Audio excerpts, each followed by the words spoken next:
Hi, and welcome everyone to East Jessamine High School, Nicholasville, Kentucky, where tonight we're going to have high school football action for you in the state of Kentucky. And COVID be darned, it's going to happen here tonight. The Visit Jessamine Bowl is taking place here in Nicholasville as East Jessamine will host Bourbon County. I'm Jim Tyree along with Max Godby. And Max, let's talk a little bit about this game. As these two teams come in, they were both 1-6 last year. They elected not to play in the playoffs, either team. The similarities do not end there. These two teams look a lot alike on what they do offensively and their defensive schemes as well. 100% they do. And everything that went on last year and the amount of effort, the amount of mental toughness for all these teams to be able to get prepared and be able to finish out that season, even though electing not to play in the playoffs, it's still a mental drain. But it seems to be that high school football, college football, NFL, whatever it is, I think the sport itself is almost having a rebirth. It almost feels like a little bit of normalcy again. And I think that gives you just a shot in the arm for both of these teams to improve and build off of last year. They're all facing challenges in this day and time in high school football. A 5A school in East Jessamine, a 4A school in Bourbon County. And Max, we commented as we watched these two teams warm up before the game that they're down on numbers. They need some bodies out there, a few injuries that could really put them in trouble. I mean, you talk about injuries. I mean, you already know that that Cade Goebel was hurt. Starting guard was supposed to have kind of the mecca offensive lineman for this Bourbon County team. Right. You've got a true freshman playing there. It's kind of showing that your first 22 for each team is real good, real tight. And now all of a sudden, you go down one guy, and you're kind of scraping the bottom of the barrel right now. So it's going to be who's ever behind these starters, who's been the one that's been following up, who's been the protege, that's been the understudies to be able to perform once your number's called. Interesting coaching profiles. You have Mike Bolin for East Jessamine, elder statesman, if you will, 17th season here at East Jessamine. David Jones starting his third year, former UK player. You're very familiar with David. Trying to get things motivated and turned around at Bourbon County. Both of these coaches have similar philosophies in what they do offensively. That they do. And what you're going to see, you've got guys that kind of have that old-style mentality, but not afraid to embrace new. And I think you're going to see a lot of that tonight, especially there's no reason to play conservative your first game of the year. Right. You see a lot of people, depending on who the opponent is, depending on who you're having in a few weeks, you try to keep everything close to the chest. Maybe you're not playing out some of those trick plays or some of those combinations where you've got RPOs coming in. Try to run a little bit inside and outside zone, a power. Your trick play is going to be a counter for the night. I don't think you're going to see that with these guys. While they do have a formal old style, I think you're going to see a little bit of flair tonight. The one thing that they are opposite on, David Jones believes that the pass is an integral part of the offense. Mike Bolin thinks run the football. They only had 353 passing yards in 7 games last season. It's almost about 50 a game. And you're seeing where the game of football is evolving. And when you've got a coach like Nick Saban that's saying, hey, I need to adapt in order to survive in this new realm, it's now starting to trickle down into high school. You're seeing it with Lexington Catholic. You're seeing it with Frederick Douglass High School. And now you're seeing some of the county schools that are coming out outside of the city of Lexington that are now adapting that as well, knowing that they've got to be able to consider the move in order to survive in this new realm of football. Mike Bolin's team allowed over 2,400 yards of offense to their opponents. So they were more of get the ball back and let's see if we can outscore teams last year. Meanwhile, David Jones's Bourbon County team only allowed about 900, less than that, 850 in total yards. That's less than 110 yards per contest last year defensively. Exactly. So if you're able to have a stout defense like Bourbon County showed, you've got to have the offensive production to back it up. You can't have, it doesn't matter how good your defense is, you can have number one defense in the state. But if your offense is not able to put numbers up on the board and at least get you into field position battles to where you're winning, where you're on the opposite side, it's going to be a real hard night to be able to continue to grow that barrier.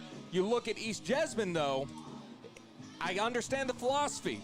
Let's just get the ball back, score. You're kind of going to the Hal Mummy days of 75 to 56. That's exactly right. But you've got to have a defense. You've got to have, and especially in the state of Kentucky, you've got to have a sound defense that's able to be able to create turnovers and get your offense back on the field. All right, let's take a look at the starting lineups very quickly. Bourbon County, the visiting team, will have starting quarterback Clay Estes, 5'11", 160, junior. The running back will be Josh Moody, 5'11", 180, a junior. The three wideouts, Cameron Santiago, a junior, 5'10", 180. Jaden Commodore, 5'10", 145, a junior. And the other wide receiver will be Matthew Eldridge, a 6-foot senior. Across the offensive line, they do have a tight end, but he'll go out wide some. Cameron Goodwin, 6'1", 195, junior. Across the front, the center is Gabriel Ishmael, 6', 245, senior. The two tackles, John Paul Masonette and Connor Yezel.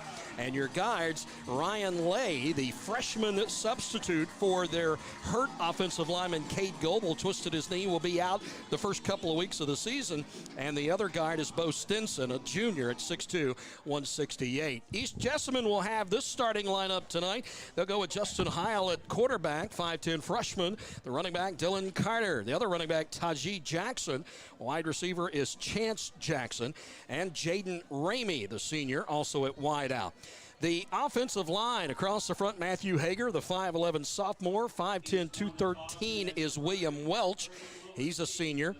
5'9", 160, Alizai Gerling, a junior. He is an offensive lineman, as well as Bryson Hubbard, 6'3", 225, and a senior. And Joseph Gallo, 5'10", 205, and a senior. The tight end will be Jacob Reeder, 6', 165, and a sophomore. A little bit of a late start here, but we'll stay with it for the kickoff and get to our first break a little bit later on. Bourbon County tonight in the maroon pants, white jerseys with gold helmets, maroon numerals. And East Jessamine in those very confusing blue and green with the blue numerals. We'll be using the field glasses tonight to call a few of those tackles. The officials will give you in just a moment. The kicker, Cameron Schulfarth, 5'9", 133-pound senior, awaiting the signal. There's the whistle. We're about to get underway in high school football in the state of Kentucky. And the low line drive kick taken at the 15-yard line, up across in between the hashes, able to get across the 35, and finally taken down is Dylan Carter. Check that, Marcus Floyd. Marcus Floyd, 5'9", 160-pound wide receiver, a junior, a backup, but he was one of the upbacks, able to field that cleanly. That goes a long way in getting the kickoff up the field. And you saw East Jessamine, they started crashing down on it, seeing it didn't make it all the way to the returner. But now it's going to be who's going to make the big mistake on special teams to get this game going. 24-yard return for Floyd, and now Bourbon has it with good field position, 1st and 10, handoff on the very first play, caught in the backfield, tripped up, he's going to be dropped for a loss. The big man running that time right into the defense, as it was Demarius Marcus Key, they call him Day-Day, gets dropped for a 2-yard loss, never could get out of that first grasp. Somebody got in there very quickly. What you saw right there, it looked like going into an outside zone. He's reading the tackle, depending on where those tackles' hips are going, and East Jessamine came in with a great stunt to crash that tackle and blow up the play. Loss of 2 on the play. It's 2nd and 12. Ball on the near hash mark to us here in the press box. Back in the shotgun is Estes. He'll fake the handoff, look to throw, middle of the field. Got a man open at the 44, complete and up across for a first down to the 50-yard line and into enemy territory at the 49. Santiago set down in front of the zone and was able to be wide open. Beautiful play on that, but the offensive line for Bourbon County, fantastic job. The freshman, 64, the man that didn't have his number called, they changed his number for this game and did a great job on that blocking scheme there. Estes stays. This time in the backfield with him is Zaylen Green. No, check that. It's Josh Moody. Josh Moody, who had his number changed as well. And Moody's going to get the handoff, hit early, able to get out of that tackle, spun down at the 42-yard line. So Moody able to get out of a tackle. Breaking through that line was one of the East Jessamine defenders, but not able to hold on to Moody as he was able to pick up 6, make it 7 on first down. That's what you get with the top backs in the state. It's the ones that are able to churn their legs when they're stopped. Are they going to continue to churn and try to fall forward, or are they just going to give in to the play? Great run there. 2nd and 3. They got to get to the 39, this time on the far hash mark as we see it across the way. A good Bourbon County crowd showing up in the stands across the way. Nobody in the backfield as McKee Ross goes out in motion. Pass off to the flat is complete. I believe it's Moody again, and Moody able to get across the 35 after the quick catch. Good blocking on the outside by his wide receivers. Beautiful screenplay there. Great set by the offensive line. All you're doing is trying to get that defensive line to be able to move upfield, thinking, hey, I'm getting a free play. Perfectly set up. Great block to the outside to knock out the corner. Makes it for the first down. It's up to the 33, a gain of 9 when they only needed 3. Another move of the sticks, 1st and 10. We've played 2 minutes of the first quarter. Bourbon on the move after getting the opening kickoff. Far hash mark again, 3 wide left. Or make that 3 wide right and 1 wide left, and they'll go to McKee Ross and the big bowling ball at 2:30, able to rumble down the hash to the 20-yard line. Big gain that time of 13, and again the sticks will move. Great job by him reading the hips of the center. Inside zone play. Great job of the quarterback holding on to it just a little bit longer, selling that defensive end that's not able to crash down, and a great run up the middle. East Jessamine having to switch out some of those defensive linemen. They're on their heels right now. Red zone time for David Jones's Colonels. Little pistol look here. Estes, the snap, will hand off, delay, and gets the ball over to Cameron Smoot, a senior at 5'9", 168, first carry of the game. He's able to crash down over the right side of the line, inside the hash mark for a pickup of 2 to the 17. A good stunt inside with the defensive tackle and nose guard. That defensive tackle coming in, attacking the center's hip and causing a little bit of a struggle on the offensive line there on that run. Quickly to the line. Bourbon County with a 2nd and 8. They'll go to Smoot again. No, actually, this is Moody, Josh Moody. Moody goes around the right end and able to get down to the 15 before he's upended. Getting in there to make the tackle for East Jessamine, Logan Willems, a senior linebacker at 6', 200. Made sure that the gain was nominal. It brings up 3rd and about 6 here. They've got to get inside the 10 for a first down. East Jessamine's fans trying to call the defense up for the occasion. In the backfield is Josh Moody, 2 wide left, 1 wide right. Tight end in close. Fake the handoff. Pressure out to the outside, incomplete. Pass route and the quarterback, I don't think we're on the same page. Goodwin was not out as wide as the pass by Estes, and on 4th down, looks like David Jones will keep the offense out there. Max? I don't see why you wouldn't. It looked like on that one, running back was trying to break out, be able to kind of get upfield and go off to the sideline to be able to be that 4th man on that progression. But it looks like his route kind of just got a little messed up, kind of caught in traffic. Moody again in the backfield. 2 wide, two wide right, 2 wide left. Pressure, getting away from the pressure and throwing the pass. Is it complete? It is! To the 8-yard line. It'll be a first down by 1.5 yards. Unbelievable concentration on the sideline. Catch made by Braxton Cottle, a backup wide receiver. That offensive line got crashed in. East Jessamine brought the blitz, stayed calm as the quarterback, rolled out, just waited, and guess what his wide receivers did? Rally, rally, rally. Came to him, be able to get to the sideline, get the first down. 1st and goal from the 8-yard line of East Jessamine. Here's Estes, handoff, Moody, and he's hit. He's dropped for a loss of about 3. Getting in there to make that tackle that time, one of the big linemen as coming off the snap, Bryson Hubbard, the 6'3", 225 senior defensive lineman, crashed and made the tackle for loss. Bryson Hubbard just laid to the inside, giving a good rip move into the inside and just blowing up that run. We're in the first drive, 7.5 minutes to play here in the first quarter. Bourbon has it 2nd and goal from the 11 of East Jessamine at the Visit Jessamine Bowl. Pass to the outside is complete to Santiago. He fumbled it. Who's able to fall on the football? It is recovered by one of the offensive linemen out there for Bourbon. Getting over there was, I believe, Yezel. Somebody fell on that football after Santiago coughed it up on the out pattern. It's a loss of 1. It's going to be 3rd and goal from the 12. Good play there by the offensive line. Just keeping your head on swivel and being aware. Estes rolling to the right here on 3rd and goal. Looks in the end zone, throws the ball. It is incomplete. The defensive back over there to make a play that time for East Jessamine in the corner of the end zone was Chance Jackson. Jackson with a great play there. Didn't give up on it, got beat a little bit when he cut to the outside, stayed with it, was able to rip the ball away last second.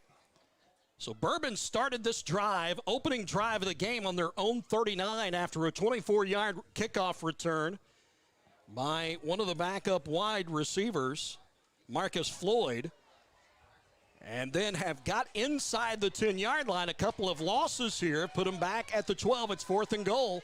And Estes to throw, looks across the middle of the field, complete, touchdown, McKee Ross, the big fella, across the middle.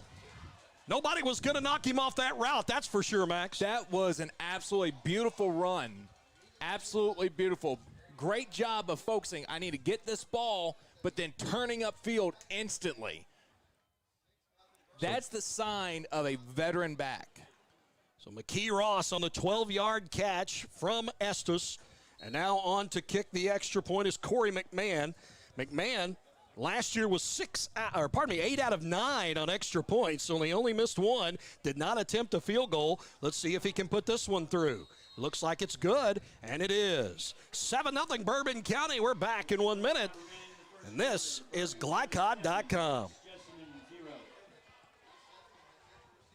New teen drivers are at greater risk for car crashes, particularly at night and during the first few months without adult supervision. Checkpoints is a free 1-hour educational program held monthly at the Jessamine Career and Technology Center in Nicholasville. It will help you help your teen be safer when they become a new independent driver. For more details, including program incentives and how to register, visit the Jessamine County Health Department's website at jessaminehealth.org.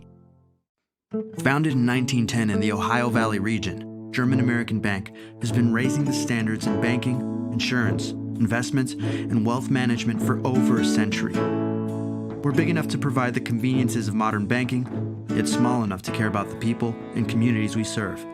Because we believe that when a community thrives, its people prosper. Strengthening our community since 1910. German American. Back here at East Jessamine,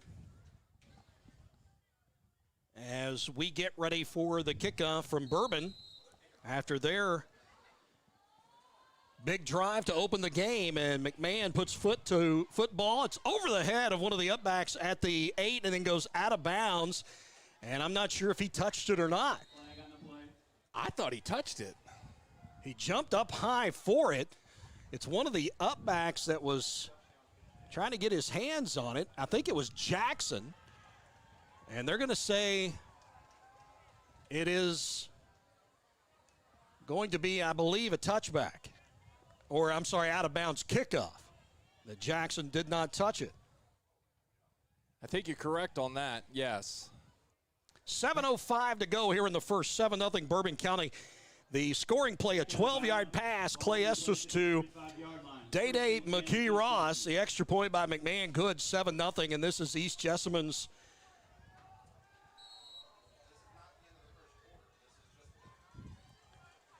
So here is the first snap from scrimmage for East Jessamine. Handoff up the middle.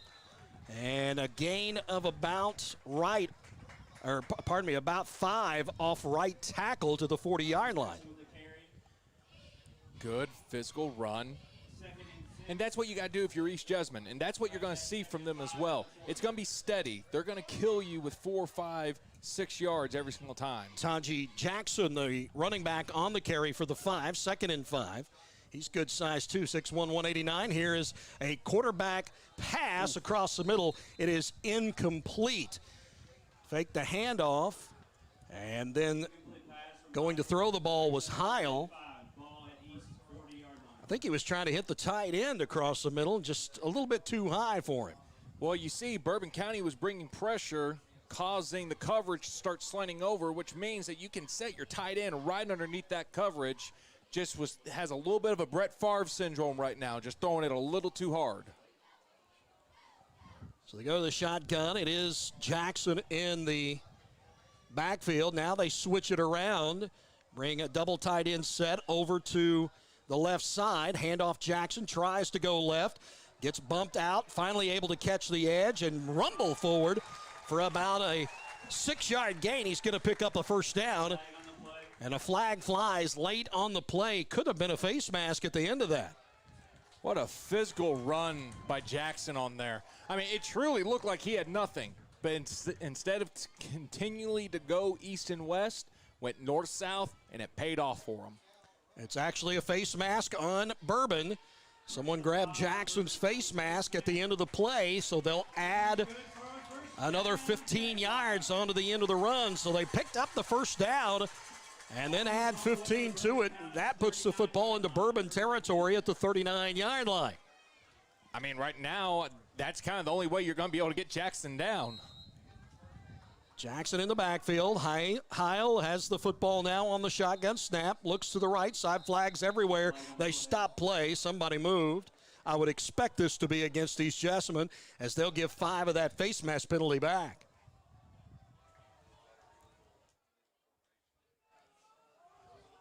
Nobody was moving in motion on that I saw. It's just going to be a false start. I think so. Your officials today: referee is Bob Porter, the ump is David Whitley, the head linesman Liam Tobin, line judge is Sean Girton, the side judge is Joe Woods, field judge is Brent Kennedy, and the back judge is Clay White.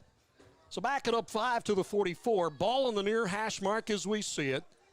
East Jessamine now, though, with a 1st and 15. Snap again as backing up is Heil. He gets swarmed and sacked. Getting to him was the linebacker Cameron Smith. 6-foot sophomore, knife through the middle and able to get Heil before he could get the pass away. That was just a standard Mike A. blitz, just right up the middle. East Jessamine's offensive line did not see it. They lose 11 on that one, and now it's 2nd down and pack your luggage. You've got a ways to go. 26. We've reached the 5.5-minute mark of the first quarter. Right now, you're East Jessamine. You pride yourself in being able to score, on demand, and be able to go.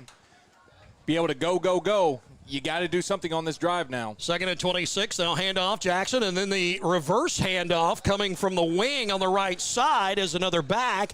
He gets the football and able to make a nominal gain across the 45. They'll mark him at the 48-yard line, as coming across the line that time was Dylan Carter, the 5'11", 156-pound backup running back. He's a junior, and Carter will pick up 4. Actually, just give him 3. It's going to be 3rd down and 22.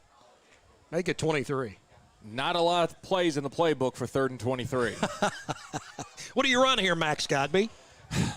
That's a good question. Good thing I don't have to call it. Not making that kind of money. Heisel pressured again. Rolls out to his right. Looks to throw. Sets across the middle. Got him in. Oh, my gosh. At the 19, and he will waltz into the end zone. Dylan Carter on the catch. And it is a touchdown for East Jessamine. He got behind the defense, Max. My goodness, and it's what we were talking about that Bourbon County did so well in their last drive. When your quarterback's scrambling, what are you going to do? Rally, rally, rally. Get open for him. And Bourbon County got a little complacent there. Secondary started pushing in. Tight end moved out, left him wide open. That one goes for 40, make it 52 yards. Dylan Carter, the one that caught the football, he gets the touchdown, and now the extra point coming. And coming on to try the extra point here is Cameron Schulfarth, and Schulfarth puts it up and through. Both teams have good extra point kickers. The Schulfarth last year was 17 of 17. That's pretty good. He continues the streak here, and now it's tied. 7-7. Each team has touched the ball once. And we'll keep it here for right now and talk a little bit about that pass play.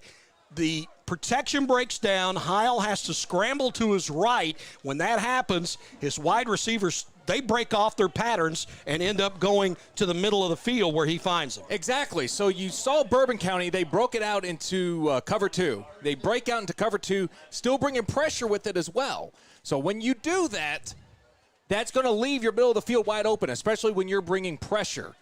So quarterback scrambles, it's a great job by the receiver to be able to get open. Notice that, hey, I'm in cover two. All of a sudden, everyone's rallying in thinking, what is a regular wide receiver going to do? They're going to rally Go to in. the quarterback. Exactly. That's exactly right. Yep. And fortunately, there was a guy wide open in the process. I was surprised that Heil had enough room to be able to set and throw that football. He was really getting pressure. Well, that's the thing. I don't think he did. I think he just shucked it up. Schulthart now to kick the ball away, tied at 7, and this one will be higher, taken at the 6-yard line. And that, I believe, is Moody making his way up the field. Let's wait and see it after they unpile. It was not Moody. It was actually, I believe that was his brother. They're twins. I believe that was Josh Moody. Actually, no, it was Josh Moody. Josh Moody able to get that from the 6 to the 33 up the left hash mark. A return of 27 yards. He's had one of 24 now. His teammate had one of 27. So these guys are they're getting returns. East Jessamine has to tighten up that coverage, don't they? Exactly. Just crashing down a little bit too hard, not staying at home. Here's a snap. Estes up the middle, handoff. This time it's bottled up. Maybe a yard or two off the bottom of that pile. Ball carrier that time was Santiago, getting a rare carry, not being wide out that time. Offensive line just really not being able to get a lot of push on the inside run right now. 2nd and 9. Bourbon did some things with the edge rush. Got to the outside a couple of times. They like to throw that short passing game. Here's handoff, and just exactly what I was talking about. They go to the outside edge on the left-hand side of the field, as getting the football that time was Cameron Smoot. Smoot able to get up to about the 42. Somebody lost a helmet over there. I did see that at the very end there.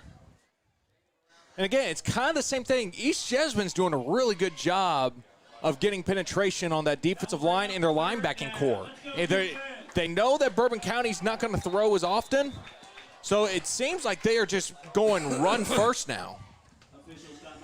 They're going to give a sideline warning here to East Jessamine. 3rd and 5 after the 4-yard gain by Smoot. Bourbon County, we saw them go for it on 4th down a couple of times in that opening drive. Not sure if they would try that on this side of the field. David Jones, a bit of a gambler. Not sure he's that much of a gambler. To throw Estes left side, caught, but back behind the line of scrimmage and tackled at the 35-yard line is Pittman.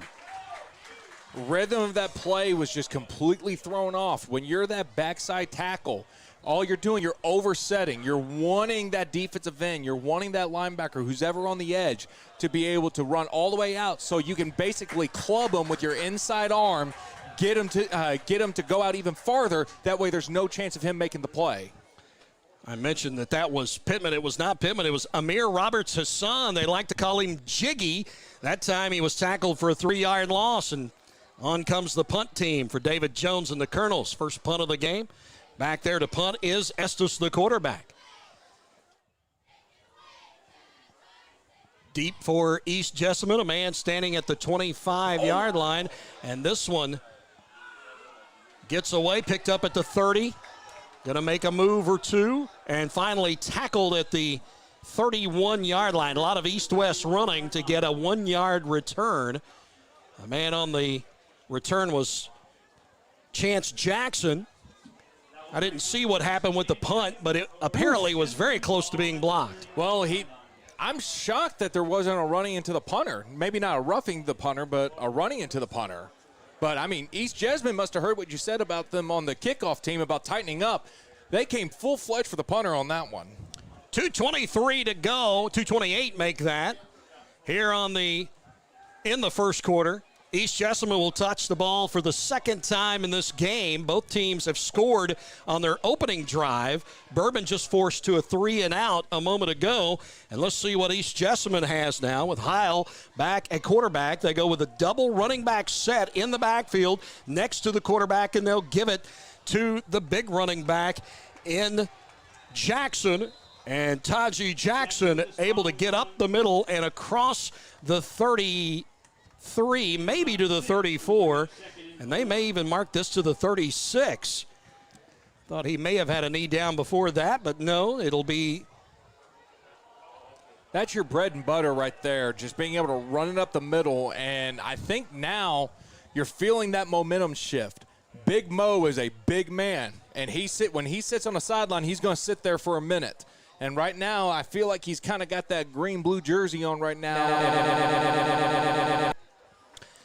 It's a 6-yard gain for Jackson on first down, bringing up second and a short 4 at the 37. East Jessamine still on their side of the field. 2 wide out left, 1 right. Jackson in the backfield with the quarterback. Now they're going to pressure Heil. He's going to pull it down and run. First down, a little bit more across the 45. Finally making the stop was Marcus Floyd, the defensive back, but not before Heil is able to get a first down and a little bit more, give his team a little breathing room here and a chance for 4 more downs. There's one thing about for Bourbon County, of being so aggressive on your defense. It's another thing if you're going to break containment, and that's what we're seeing each and every time. Love seeing the aggressive side of this defense, taking risks, but you've got to be able to still contain and not allow big plays to happen. The gain by Heil was a 10-yard gain after he got pressure and got away from it. They leave Jackson in the backfield with him. Now they're talking about the play. 2 wide out left, 2 wide out right. They just direct snap to Jackson, and Jackson bulls forward. Footballs? No, he still got it, and he gets across the midfield stripe to about the 49-yard line. Flag comes in very late on that play. I mean, extremely late. Very interesting, especially coming from an official that far away from the play. So it is a first down carry, and now another flag coming in. So now that's telling me this is about chippiness, maybe getting a little bit mouthy with the officials. I mean, if it walks like a duck, quacks like a duck. Stop the clock with 51 seconds left to go in the first quarter. East Jessamine tied with Bourbon County here in the Visit Jessamine Bowl. We have a personal foul hit to the head against Bourbon, and a personal foul unsportsmanlike against Bourbon. Now, if that targeting is the call, they may have ejected a player. David Jones has said, you know what? Let's call a timeout, and they're going to talk about it as he tries to get his team to recollect things here, maybe settle down just a little bit as they were starting to get a bit hot. You have to 100% on this. And then also, I haven't seen a targeting call called in high school football in a minute. It's been a while. And it all depends on – it's one thing in college because at least you got a review. And officials have shown that they haven't really been able at times to be completely consistent with it. Let's take a break, come back, and we'll have the last 51 seconds of the first quarter. New teen drivers.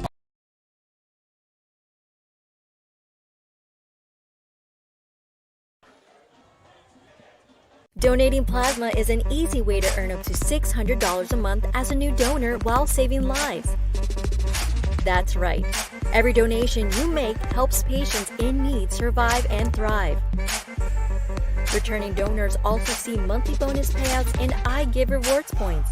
Go to cslplasma.com to learn more about plasma donation. CSL Plasma. Good for you, great for life. 51 seconds left to go. They start the clock. 30 yards and penalties puts East Jessamine in the red zone at the 18 of Bourbon County. And a handoff in the backfield, losing the football. They tried a little touch handoff to the man in motion, which was Dylan Carter. It went nowhere and could have been disastrous. Could have been very disastrous, especially with all that momentum you had just built. I understand it, and the play was wide open on the edge there. It was a great play call, just couldn't get it executed. So not a clean handoff on the little touch play. The ball stays at the 18-yard line. Officially, it'll be a no gain. Brings up 2nd down and 10. Can Bourbon stiffen here? Or will East Jessamine put their second touchdown on the board? 38 seconds. Clock stopped with the ball hitting the turf. Snap to Heil. Heil going to curl around to the left side. Trying to set, trying to throw. Throws complete at the 10. And down to about the 5-yard line is Chance Jackson. I tell you, Taji Jackson, Chance Jackson, the Jackson guys here on this team, very talented. Very talented. And again, it's the same song, different verse right now. You've got East Jessamine protection breaking down, but these receivers do such a great job of rallying back to Jackson to be able to get a play set up, salvage the play, and make it into a beautiful first down. 12-yard gain on the pass to Carter. 1st and goal now from the 6. East Jessamine knocking on the door. Heil in a pistol look. Wide out to either side. Wing on one side. Try to get the handoff, and they do to Carter. Flag comes in. Carter able to get into the end zone. Actually, I believe that was Taji Jackson that got the handoff. We're going to have holding. It's going to be a hold on Bourbon. And it was Taji Jackson on the handoff. He got into the end zone, but wipe it off the board. They'll bring it back on holding, and it looked like it was that right side as they tried to get him a lane to cut up through. On those plays, it's all based on the tackle's hips. It's depending what he's doing with that defensive end. If he's able to hook him, you go to the outside. If you're having to torque that defensive end to the outside, cut it back inside. And it looks like that tackle got a really good hook on it.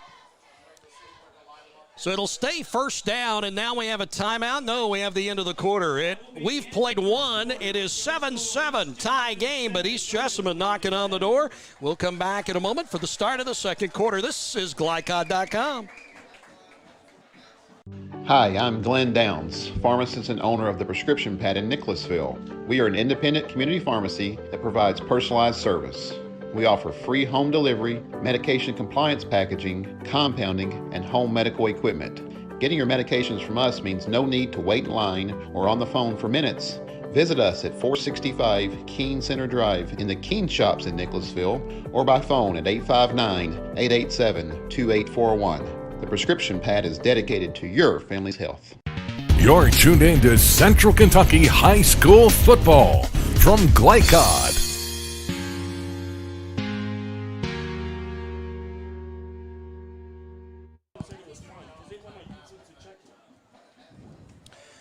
Beginning of the second quarter, we're tied at 7. East Jessamine and Bourbon County. Jim Tyree, Max Godby, a host of others here with you tonight. In beautiful Nicholasville, Kentucky. Beautiful night for football. Bit on the warm side, but you expect that as the season begins in August. And East Jessamine now has a 1st and goal, but a holding penalty has taken them back to the 16-yard line. In the backfield is Jackson. He will get the handoff, delay, caught, dropped. No, he got out and able to fall forward for about a yard. Holding on. Jackson with the 1-yard gain. Holding on for dear life that time was Corey McMahon, the senior linebacker, also the kicker, as Jackson tried to get out of the foot tackle but couldn't. And now another timeout, I believe, has been called. Untimed down is what we're being told. We'll keep it here since we already had our break and talk a little bit about what we saw. That is the end of the first quarter officially. They had an untimed down because of the penalty a bit earlier. So we start the second quarter now. Still tied 7-7. It'll be 2nd and goal from the 15 for East Jessamine. Based on what you've seen from these two teams so far, Max, are they staying true to what you thought these two coaches would do? Actually, absolutely not. Because I am shocked. I'm shocked of how attentive Jackson has been on these drives for East Jessamine. His spatial awareness for one, and then also the trust in his receivers to know, you know what? I don't have to take the sack here. If I run around, if I keep myself alive, if I'm willing to take the big hit, I know I've got receivers that are going to get open. And not just rally back to me. Remember, rally, rally, rally. Get back to me. Get back to the quarterback. I've got ones that are going to make big plays. Realize, oh, my goodness, I'm running the slant right now. It's cover 2. I'm going to be wide open in cover 2. Take a step with that outside foot, open yourself up a little bit more, and make the big play. We've seen 1 sack by Bourbon tonight. We've seen Heil get a 12-yard run for a first down, and then we saw him throw a touchdown pass when he was pressured on their first drive of the night. So now East Jessamine, their second drive after Bourbon was forced to a 3-and-out. Start the second quarter, 2nd and goal from the 15 of Bourbon. We are tied at 7 apiece. 2 backs in the backfield with Heil. He'll fake the handoff. We've got a flag, and they stop play. And I think there was somebody leaning maybe in that backfield for East Jessamine, possibly Jackson that time. Got to hold your water on that, especially if it's going to be a long cadence. You going out of that 2-point stance, you got to hold that water and not lean back on those toes or on those heels. When you look back here, they had the ball, East Jessamine did, at the 6-yard line, 1st and goal. But since then, a holding call, now a false start penalty, a 1-yard run, and they're looking at 2nd and goal from the 20-yard line of Bourbon County. They're going the wrong direction here. And that's what you talk about when you talk about mental toughness with these football teams, is when you have a long drive like this, what are you going to do to push through and not make these mistakes towards the end of the drives? Pro set for East Jessamine, a tight end on the right side, going to throw across the middle. It is caught. Wow. Touchdown. Touchdown, East Jessamine. Jacob Crofts. This East Jessamine team has found something when Bourbon County goes to cover 2, because every single time that tight end has adjusted his route, every single time to pierce it up the middle and score. Crofts was set into that tight end spot. You had a wing outside of him, so you had 2 guys that were going across the field basically on the same pattern, Max. Absolutely you were. And they have caught on to something. They've seen something in the film. They've seen something during the offseason or seen something in this game saying, hey, if they keep going to this and they keep stunning like this, the middle of the field's going to be wide open. Crofts, a senior, 6'4", backup wide receiver and linebacker. Here comes Schulfire Thun to measure the extra point, see if he can put it through. 17 of 17 last year, 1 of 1 this year. Can he keep the streak going? Snap, placement up, he got it. And East Jessamine leads for the first time tonight, 14-7. And we're back in just a moment. Well, we'll keep it here right now. As Schulfire added the extra point, we get ready for a kickoff. I tell you, East Jessamine's offense looked very good on those 2 drives. They moved the football with purpose. Yeah, you had a couple of missteps with the penalties, but they made up for them. Exactly. I mean, imagine what they would be doing if they played cleaner. How deadly this offense has turned into. I mean, right now, Bourbon County, with the exception of a few stunts and a few blitzes, has not had an answer. They haven't had an answer to the run game to Jackson. They haven't had anything to the passing game with the other Jackson. It looks like they're kind of stuck between a rock and a hard place right now. And if you're East Jessamine right now, you're thinking pedal to the metal, let's roll. If you're Bourbon County, you got to figure out, if you're the coach, to calm this team down. And remember, you're only down by 7, but remember Big Mo. Justin Heil last year as a backup quarterback, 2 of 4 for 17 yards. 2 touchdowns already today, one of those for 52. He's on a good start for 2021. Can Bourbon get an answer here? And Schulfire will kick it away. It's a short kickoff, bounces at the 30, picked up at the 22, and Jaden Commodore is going to be able to get upfield just a bit as he is pushed down finally at the 34-yard line. Going to be a return of about 6 yards for Commodore. He stayed up for a long time there, and the officials did not want to blow the whistle, thinking he may get out of that. I don't know if you're holding up for that long. I think his parents were kind of holding their breath at that point because that just means you're going to get checked really quickly. You had a 24-yard return and a 27-yard return by Bourbon County on the first two kickoffs. That time they go short. You think they're going to kick away from the deep guys now? I think you have to now. I think you've seen that's the only thing Bourbon County's got for them right now is their field position. Estes with the ball to 34, throws wide to the right, caught, taking a back step, and then dropped for a loss. Got a flag on the play. Braxton Caudle, a junior wide receiver, made the catch, couldn't get away. Let's see what the penalty is. Might be holding on one of those outside receivers, Max. I think it has to be on one of the receivers because the offensive line didn't get out there quick enough for that screenplay to develop. Reason why you had so much garbage going on right there on the outside. And Bourbon already backing up. It is going to be a hold or a block in the back. Kind of the same motion there by the referee, Bob Porter. So the block in the back will back it up all the way to the 22. It's a spot foul, and that means it's going to be 1st and 22. 1st and 22, ball at the 22. Now Bourbon gets ready for another first down play, much longer to go. Estes looks to throw, got time, middle, long, all the way down, overthrows the intended receiver, looking for Caudle again. Caudle covered quite well that time by Taji Jackson, who's playing one of the safeties for this team, so double duty for him. With the rosters these two teams got, Max, a lot of guys double duty. You're going to see that all year. You're going to see it all year, and you're already kind of seeing it affect Bourbon County right now. Kind of that gas tank is getting a little bit lower each time. So they took their shot, 2nd and 22 from the 22-yard line. Estes to throw again. Gets pressure, goes down. Big man making his way through. First one to hit him was big number 75, Houston Bird, 6'1", 260-pound junior. He got him first, hit him, and he went down, finished off by teammates, but the first sack of the year for Bird. You could argue of a huge hold call on him as well, with him trying to make his way through while someone basically hanging on him. Didn't give up on it, got the shoelace tackle to bring him down. East Jessamine now starting to dominate the line of scrimmage a little bit. Ball all the way back to the 11, a loss of 11.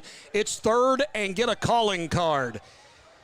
Nobody in the backfield with Estes. Going to have to get protection. He does, throws, going to be a deep ball down the sideline looking for Commodore. It is incomplete.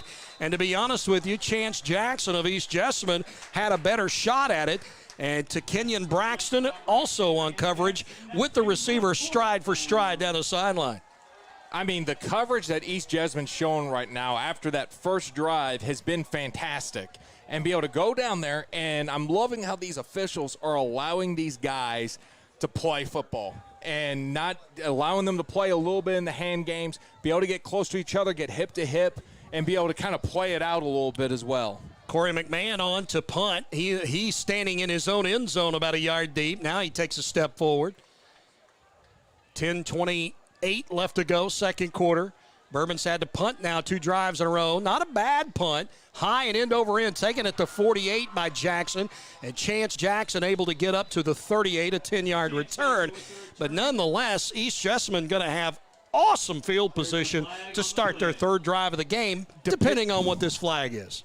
Which I don't know where he's throwing the flag from. I did not see him. I didn't see the flag.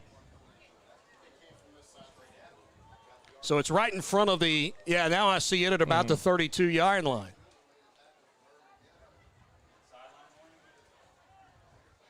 East Jessamine has already had 1 warning.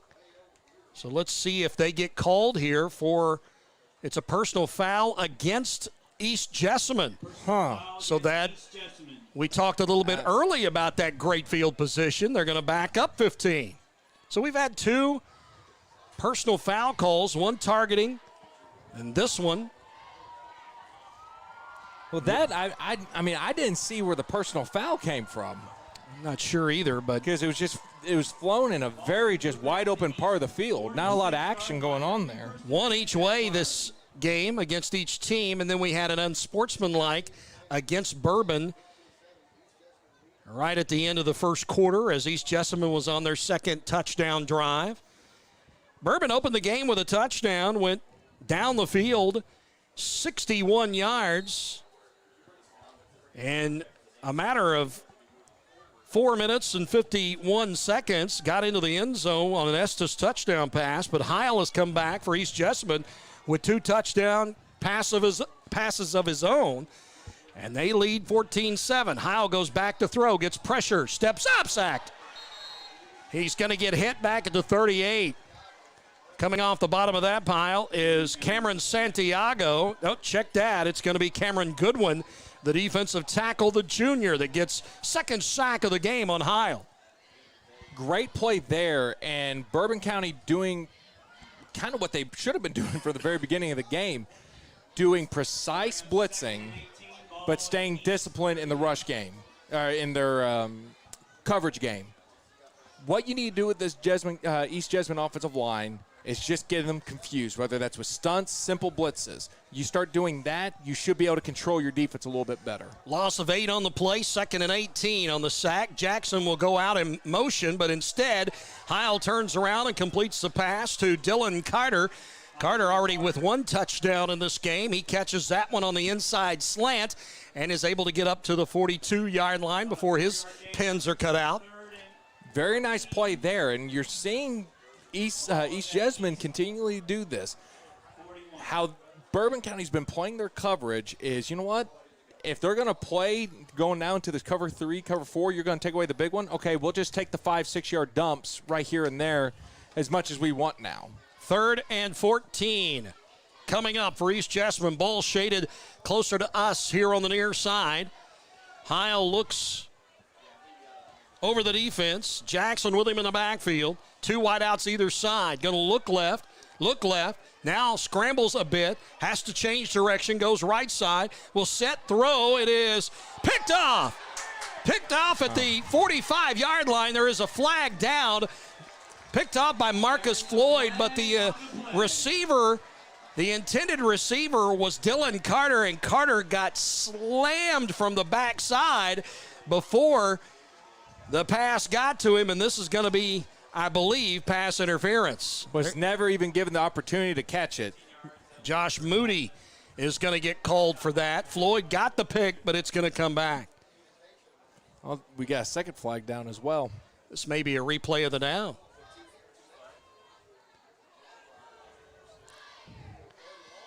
So a flag back at the 39 where the pass interference took place. They're giving Mike Bolin, I believe, a choice of what he wants here. Both penalties being on Bourbon County. So wipe the interception off the board, and we'll be back with East Jessamine on offense with 8:29 left to go here in the second. I love the new blindside block motion as well. Just a nice little fist bump. So East Jessamine's drive will continue. They'll convert a 3rd and 14. So they wave off the blindside block, and they take the pass interference, which to be honest with you, I'm not sure that it would have been a difference. They're both 15, if I'm not mistaken. I'm not sure, but not sure what choice they were giving Bolin over there. You have to put something in the stat book, Jim. I'll have to ask him about that one after the game. That's the bureaucratic gods of high school football. Got to put something down. Thanks for joining us here tonight for their coverage of the Visit Jessamine Bowl on Glycod.com. I'm Jim Tyree, the former UK player Max Godby with me. Crew in-house as well. That would be first down, Jaguar. Now, whatever happened on the play, the penalty will mean it's a first down for East Jessamine, and their offense will stay on the field. They'll get it at the 43-yard line on Bourbon's side. So East Jessamine could take commanding position in this game if they can complete another drive here, scoring on their first 2 of the game. 2 wideouts to either side. They fake the snap to the quarterback and go directly to Jackson, and the big man just rumbles forward, able to get a nice 9-yard gain. The tackle made by McMahon. The linebacker, McMahon, just holding on for dear life as he gets to the 34-yard line. Good physical run by him. I mean, they just do not have an answer for Jackson right now. It'll be a 2nd down and 1. Ball closer over here to our side. Beautiful field here at East Jessamine. Lights are on, but not really needed right now. Sun is still shining bright. They go with 2 backs in the backfield as Carter goes back there now, and it's a real close set. Mike Boland just didn't think they were going to get set in time, so he uses a timeout, and we will too. It's 7:41 to go in the 2nd quarter. East Jessamine a 7-point lead. They still have the football driving again. This is Glycod.com. Hi, I'm Glenn Daniels.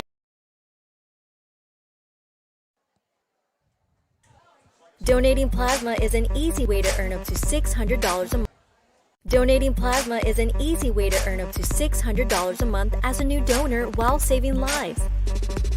That's right. Every donation you make helps patients in need survive and thrive. Returning donors also see monthly bonus payouts and I Give Rewards points. Go to cslplasma.com to learn more about plasma donation. CSL Plasma. Good for you, great for life.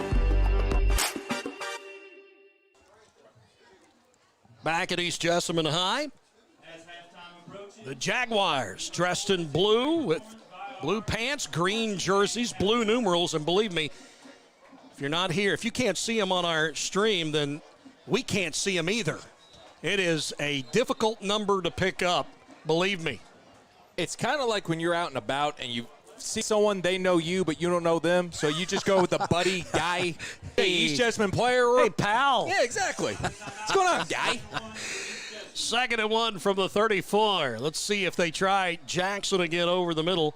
They're going to throw. They're going to take a shot here. Pressure. Sack! McMahon got back to Heil and throws him down back at the 44-yard line. He did the Stone Cold Steve Austin stunner on him on that one. Wow. Nobody was stopping McMahon that time as they place the ball at the 44. It's a loss of 10 yards. That's the 3rd sack of the game now on Heil. This offensive line is just right now when it comes to just a Mike A blitz, a stunt with a tackle and an end. They've just had a very hard time getting back to hip to be able to maintain that protection. So instead of 2nd and 1, now 3rd and 11.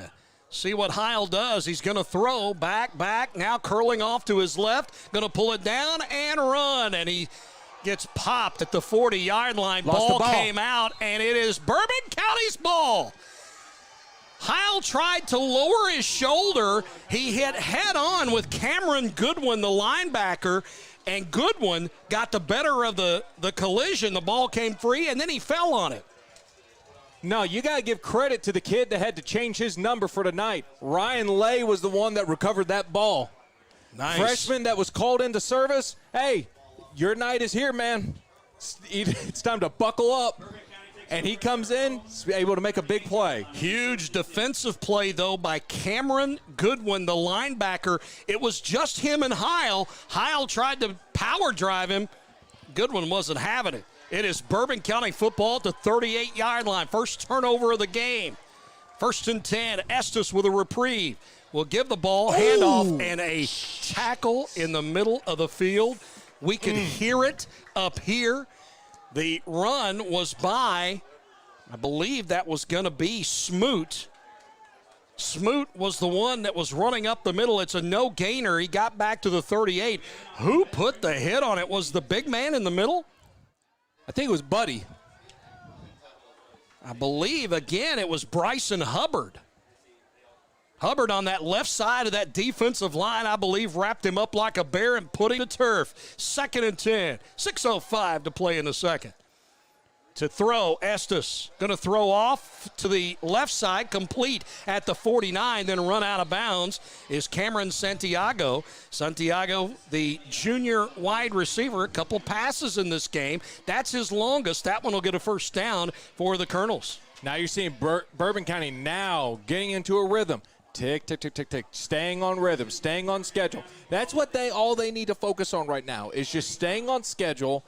Play your game. You're only down by 7. You score here, it's a brand new ball game at that point. That goes for 23 yards to get to the 38 of East Jessamine. Make it 24 yards. Estes and now a flag, and there was a lot of movement. I believe the far receiver took off way early. We got offsides. Was it going to be the defense? It is.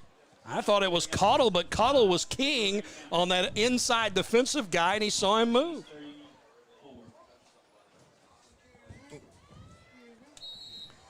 One of the best tricks in the book on that one.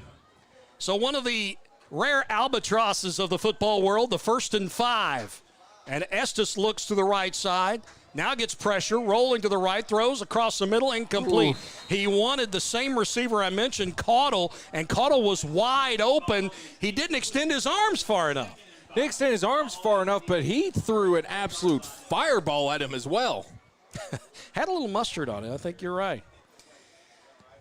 Bourbon last year, their only win coming against Anderson County, which is nothing to shake your head about.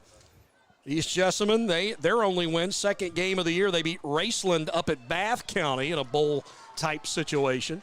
2nd and 5 after the incompletion. Estes and movement again. And is that another first down? I believe it's going to be offsides again on East Jessamine. They were trying to anticipate the snap count. It'll get you in trouble. When I was playing in high school, when I was the center, one of my favorite things to do was the counts on 2 and give that hard hut and have the entire defense be able to jump on you. So the first down after 2 offside calls puts the football at the 28-yard line. Make it the 29. Fake the handoff. Estes throws to the sideline. Santiago can't pull it in. A little bit out of his range. May have let him just a bit too much. I always live with the philosophy, if you're a skinny guy and you get to catch the ball, you touch it, you catch it. That's always been my philosophy. If an offensive lineman can catch it, if you touch it, you catch it. Spoken like a true offensive lineman. 2nd and 10 after the incompletion at the East Jessamine 29. This drive follows the first turnover of the game as East Jessamine quarterback Heil fumbled. Oh. Here's a nice little cut up the middle, and the running back able to pick up about 4 inside to the 29. Actually, he didn't pick up anything. That's a no-gainer. I thought they were starting at the 34. They started at the 29. And forward progress, they'll pick up maybe about a yard. That was a beautiful yard, though. Andre Johnson on the tackle. The linebacker, he's a senior, 5'9", 174. They give him the 26. So my eyes did not deceive me. They actually pick up about 3. And it'll be 3rd and 7 and a timeout. They want to talk about the play here. It is 5:12 to go here in the first half. 14-7 East Jessamine. This is Glycod.com. As we continue here, ball on the 26-yard line. Bourbon opened the game with a touchdown drive. Very first drive of the game, took a 7-0 lead. And then East Jessamine with 2 scores in a row to take the lead. But as they were driving, East Jessamine for another touchdown drive, a fumble, giving up the football to Bourbon, and now Bourbon on the drive here trying to make something out of it. And you look at Bourbon County right now, again, all you had to worry about was, hey, let's play our game, let's tidy it up and just play our game. And you're seeing it now with this drive. In motion is Santiago from left to right, and we've got movement everywhere, but who moved got first? Him again. Was it an offside, or was it somebody on the Bourbon County side that moved? That inside receiver, Leighton Starks, a senior tight end who had went out to the slot, I thought he may have been the first one to move, and they're going to talk about it. That is such an odd rule for high school. Because in college, you're able to go into the neutral zone. In the NFL, you're able to get neutral zone, be able to get a chance to get yourself back. But in high school, Can't do that. That neutral zone, though, is so ambiguous. Yeah. Well, and Santiago had started in motion from left to right, and I think everybody started keying on him instead of who they needed to key on. They give it to Bourbon. I was right. It was Starks. Starks on the slot receiver right that picks up the false start. So 3rd and 12 now, back at the 31. It's a short 12, if there is such a thing. Near hash, 3 wideouts to the right, 1 to the left. The back in the backfield is Moody. Estes, the snap, throws over to the side. It is complete for Goodwin, but he is met and driven back, and he's going to lose a yard. That was going nowhere. I think maybe they were thinking that they were going to set up for a possible 4th down, try to get yards that you can, but he threw a combo RPO to the outside with 1 receiver and 2 defenders. Scratching your head? My math no good, but I know 2 is more than 1. So a loss of a yard, 4th and 13, and Bourbon will keep the offense on the field. Nobody in the backfield. 3 left, 2 right. They're going to send everybody out. Let Estes throw it up. Can they get a first down? Estes, they spread the field. He takes off running. First down and driven out of bounds at the 16-yard line. Wow. What a great play by Clay Estes, the quarterback. They cleared out the middle of the field. He knew it. He took off. Well, as soon as you saw that 5th guy coming from East Jessamine, he takes that step back. He's like, oh, I got running room. I'm faster than everyone else here, and just darts off. He's able to pick up 17 when they needed 14, and it's a first down. They'll keep the drive alive. They actually give him the 15-yard line. So Estes keeps it alive, and now the full house backfield, double tight end, jumbo set. They give it to Day-Day McKee Ross, and McKee Ross able to get inside the 15 down to about the 11. Good physical run. You've been able to throw off East Jessamine with a lot of this spread right now. Go back to the power. Go back to what built Bourbon County back in the 1850s and continue to just drive it down their throat. And they're going to stay full house with the double tight set. Handoff. This time they're going to give the ball to Josh Moody, and Moody gets inside the 10 down to about the 7-yard line. So a couple of 4-yard gains here. It'll be 3rd and 2 for Bourbon County. Remember, East Jessamine leading 14-7. We're driving for another score inside the 30-yard line of Bourbon County, and a fumble gives it right back to the Colonels. They're trying to take advantage of it. And now a whistle and a timeout. East Jessamine's Mike Boland didn't like the defense that he saw on the setup there, so he calls a timeout, got it quick, and able to get his team off the field, hopefully get the right setup here on defense. 3:19 left to go before halftime. 14-7 is your score with East Jessamine leading. Maxie, Bourbon County has taken advantage of whatever the defense has presented them in this drive. This reminds me a lot of their first drive of the game after the opening kickoff. They converted a couple of 4th downs, kept things going, doing the same thing here. What are the famous words by Mike Tyson? Everyone's got a game plan until you get punched in the face. And I think that's what happened with Bourbon County. Bourbon County came out strong. They started to fiddle around a little bit. The engine started skipping on them, and they started to panic. They went away from their game plan. And great job by the coach to be able to say, hey, guys, calm down. We're down by 7. We're down by 7. Right now we've got an opportunity to grind the clock down, get a score, and we're back to a tied ball game at this point. So it's a great job of just getting them to calm down and go back to their original game plan. 3rd and a long 2. See if they get the first down here. Quarterback Estes gives it to Moody. Moody dives inside the 5, down to about the 1, and he's going to be just shy of the end zone. It'll be 1st and goal and about a half a yard away. Great job by Bourbon County. And just like we were saying, now you've got a chance to grind down the clock some more.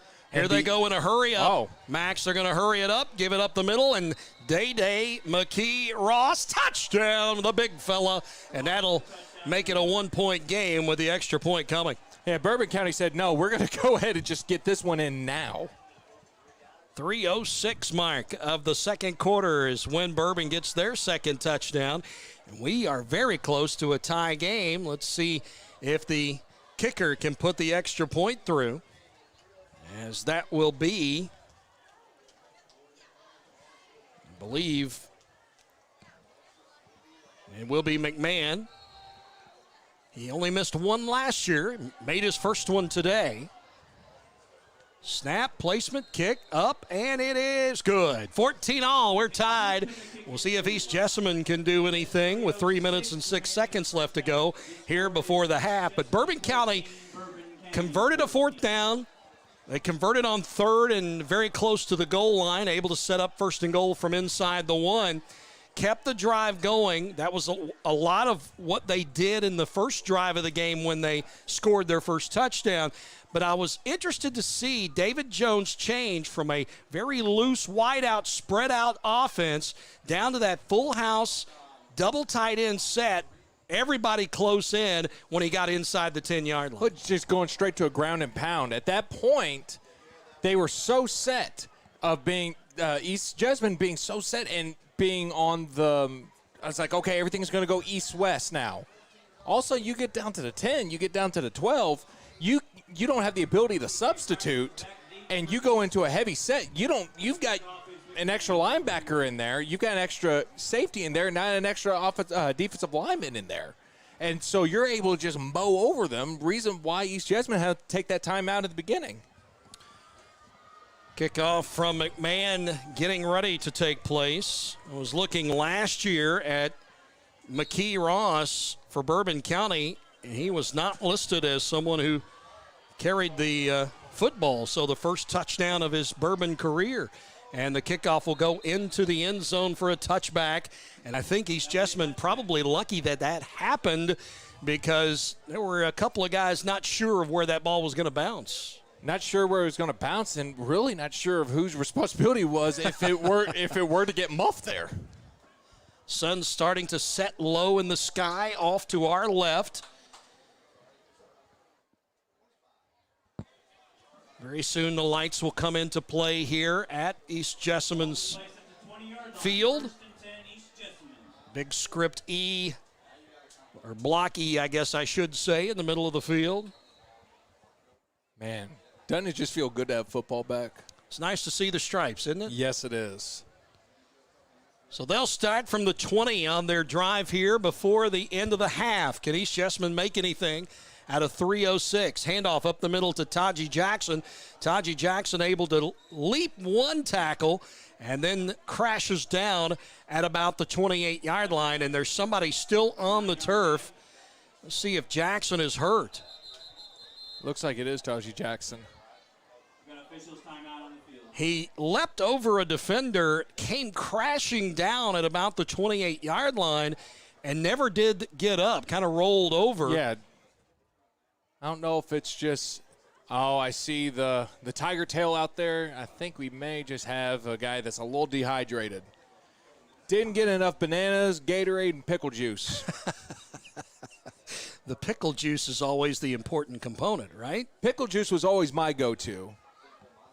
I always did some sort of combination. If you were really venturous, mix your Gatorade with pickle juice. You talk about putting some hair on your chest. The Gatorade, though, you get too much of that stuff, it can kind of weigh you down a little bit, too. You get overhydrated a bit. I mean, Jim, look at me. Do I look like a guy that cares if he's going to get weighed down?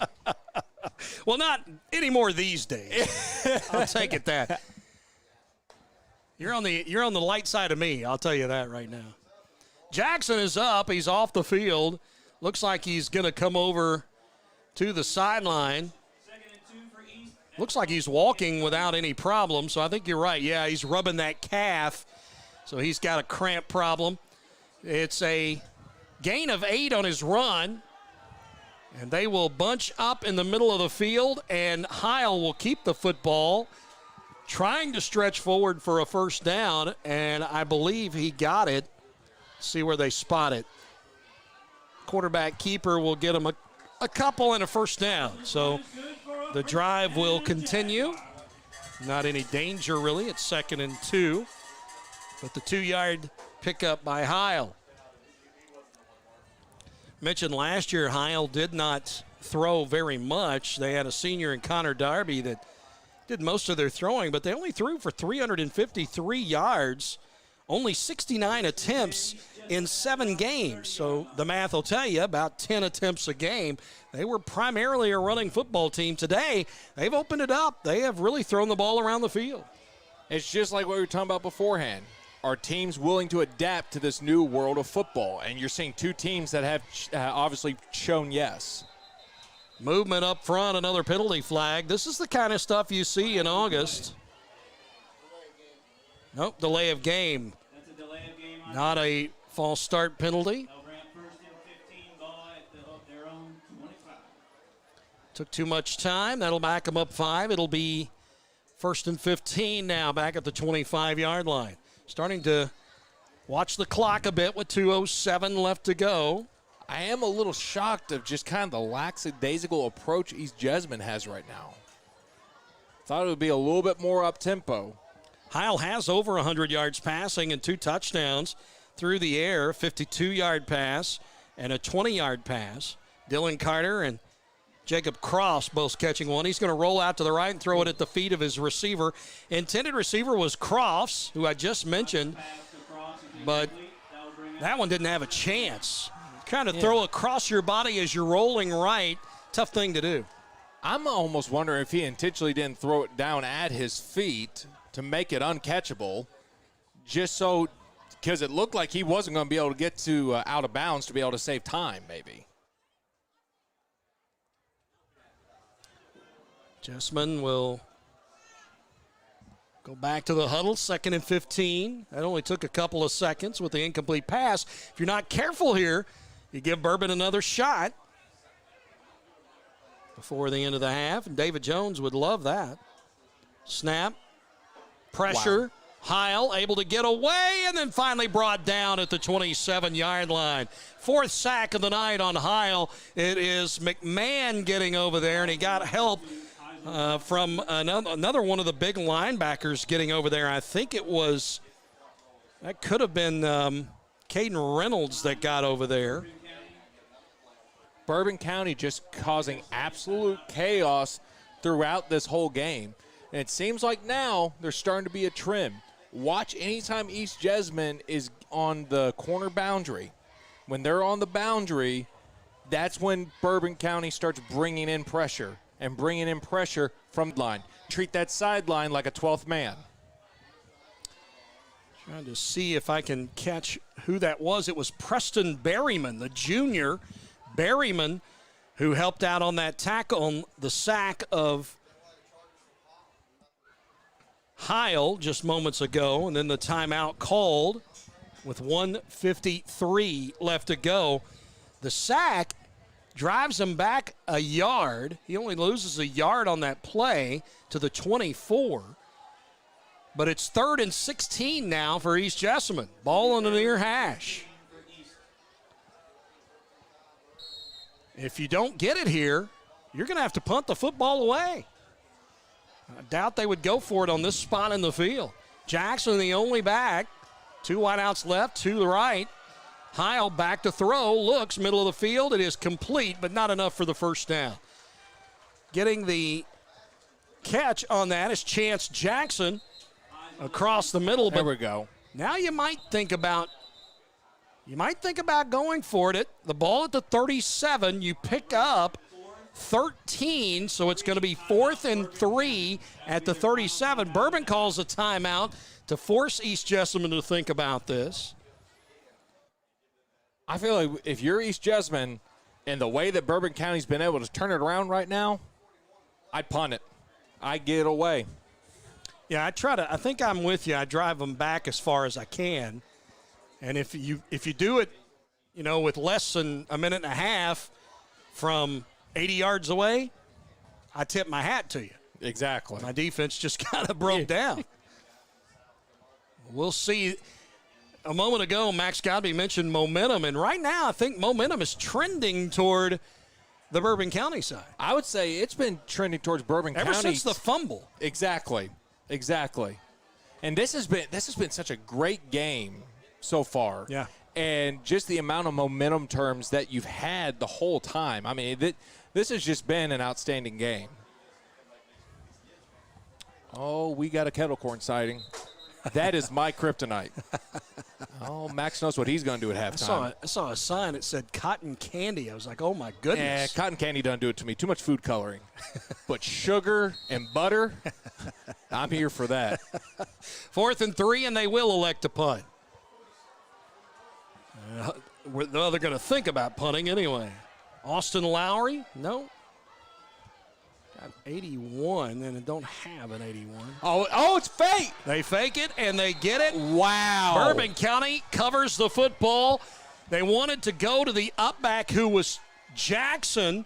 He was kind of the guy in the middle there from the line to the punter, and they wanted to fake that, but Bourbon was ready for it. David Jones reading the mind of Mike Bolin, and right on the football that time for Bourbon County. They were able to get Josh Moody. He covered it up. My goodness. I mean, that right there is the worst-case scenario that would have happened. And now if you're Bourbon County, take your shot. You've now got an opportunity to take the lead back in this game. Plenty of time, but they're down to no timeouts. No timeouts, so Bourbon will have to do it without any timeouts. Estes in the shotgun. Looks, now steps up, going to run. 30, 25, left side, pushed out of bounds. And hard. And they separate them, but no harm, no foul. Ooh. And getting the worst out of that was the man that pushed him out of bounds, Andre Johnson, who is now down on the sideline for East Jessamine. Man, that official was thinking about it. I mean, he had the flag out. It is a first down run of 14 for the quarterback, Estes. He's pulled it down and gotten big gains a couple of times. This time he's going to roll out to the right. Looking, and throws it to an upback. McKee Ross, who is on the sideline, able to catch it, tightrope, and get to the 11-yard line. What have we been saying? It seems to be the theme of the night. Rally, rally, rally. Coming back to the quarterback. Doing a great job of rallying back, making something out of nothing. Great job there. So they get an 8-yard gain on the pass to McKee Ross. Right on the sideline on the far side of the field. It brings up 2nd and 2. Going out of bounds was McKee Ross, so they've only used about 10 seconds of the clock in the drive and already at the 11-yard line. 22 yards and 2 plays. Here's Estes. Gets away from a tackle. There's a flag. That's going to be a hold. Estes will dive inside the 5 down to the 2-yard line, but I've got a feeling we're going to back up and do that one again. This was coming right back. Hold against Bourbon. The pressure got to Estes that time, and the hold was the only thing that saved him. Exactly. And, I mean, honestly, it actually works out a little bit better for Bourbon because right now you'd be dealing with a live clock right now, running clock, and having to spike it. So they'll back this one up to the 23. That hurt you. It's going to make it 2nd and 14. 2nd and 14 for Bourbon County. They've got to get to the 9 or close to it for a first down. 73 seconds left to go in the half. Estes. Back to pass again. Starts to roll left.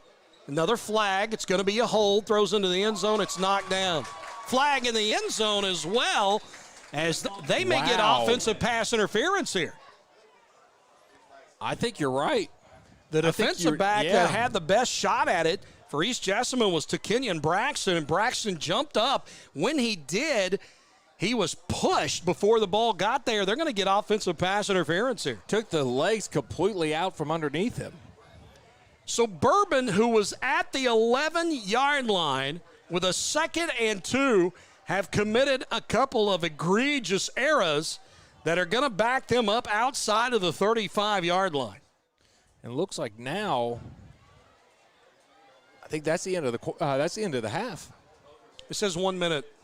Does it? 1 minute left to go. Oh, I've got the field goal right in front of me. I've got an upright where I'm looking, too. I can't see the second. You can't see the minute. I mean, good night. I'm standing out here. I'm not even in the press box anymore. So they are going to –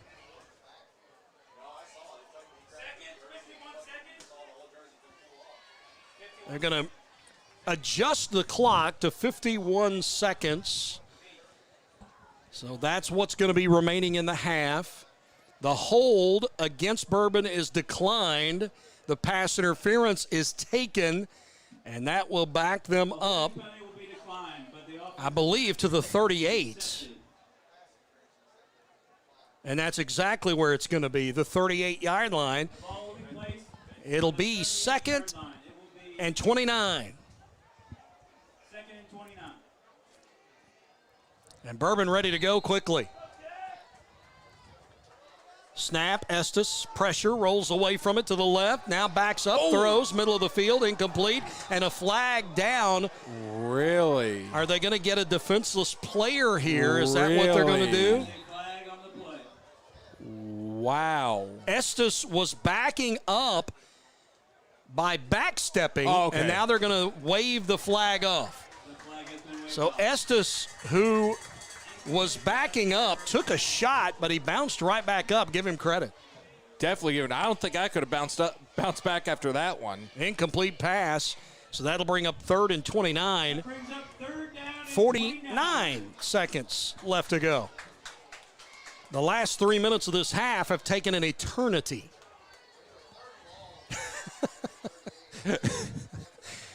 Snap, Estes sets, now has to get away from rush. Does, rolls to the right side. Way over there, throws, incomplete. Intended receiver for Bourbon was Braxton Cottle, but it landed at his feet. Cottle, a little bit slow to get up over there on the out of bounds, right in front of the Bourbon bench, and it'll be 4th down now and 29. And East Jessamine has, I believe, dodged a bullet here, barring anything tragic in the last play of the drive. You basically dodged a bazooka at that point because this could have been devastating for East Jessamine. You fake punt, you lose the football, other team covers it up, they're 33 yards away, and right now they're going to finish farther away than they started the drive. Exactly. Remember, they were down to the 11. Yep. Originally. Estes has a back in the backfield with him, probably to give him some time. That's Moody on his right hip. Fake the handoff, set. Now escaping pressure, throws down the sideline. Moody to the 15, to the 10, to the 5. Gosh. Touchdown, Oh my Bourbon gosh. County. 4th down and 29, and a flag is down. Flag is down over here on the near sideline. The flag was thrown, and it's probably going to be a hold. Wow. This has been a quirky minute. Ineligible man downfield, a penalty close to your heart, right? Oh, my goodness. That one hurts. Well, the play took, and it by design, it took so long to develop because they were trying to get the receivers down the field. Estes able to find Moody on the sideline, who had started as the play action back.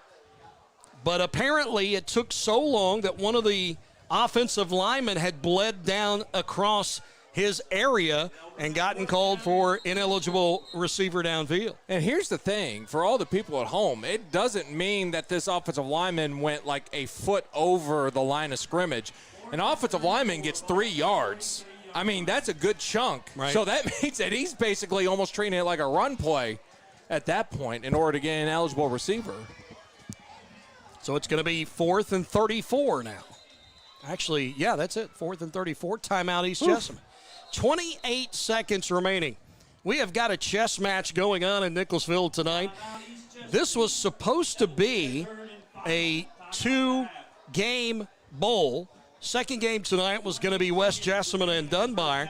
West Jessamine had to cancel because of COVID reasons, so they pulled out of the bowl situation. Dunbar able to reschedule, but they rescheduled a home game. They ended up playing Breathitt County tonight, probably getting underway as we speak over in Lexington, not too far away from here. So it becomes a 1-game bowl situation, and we started early tonight.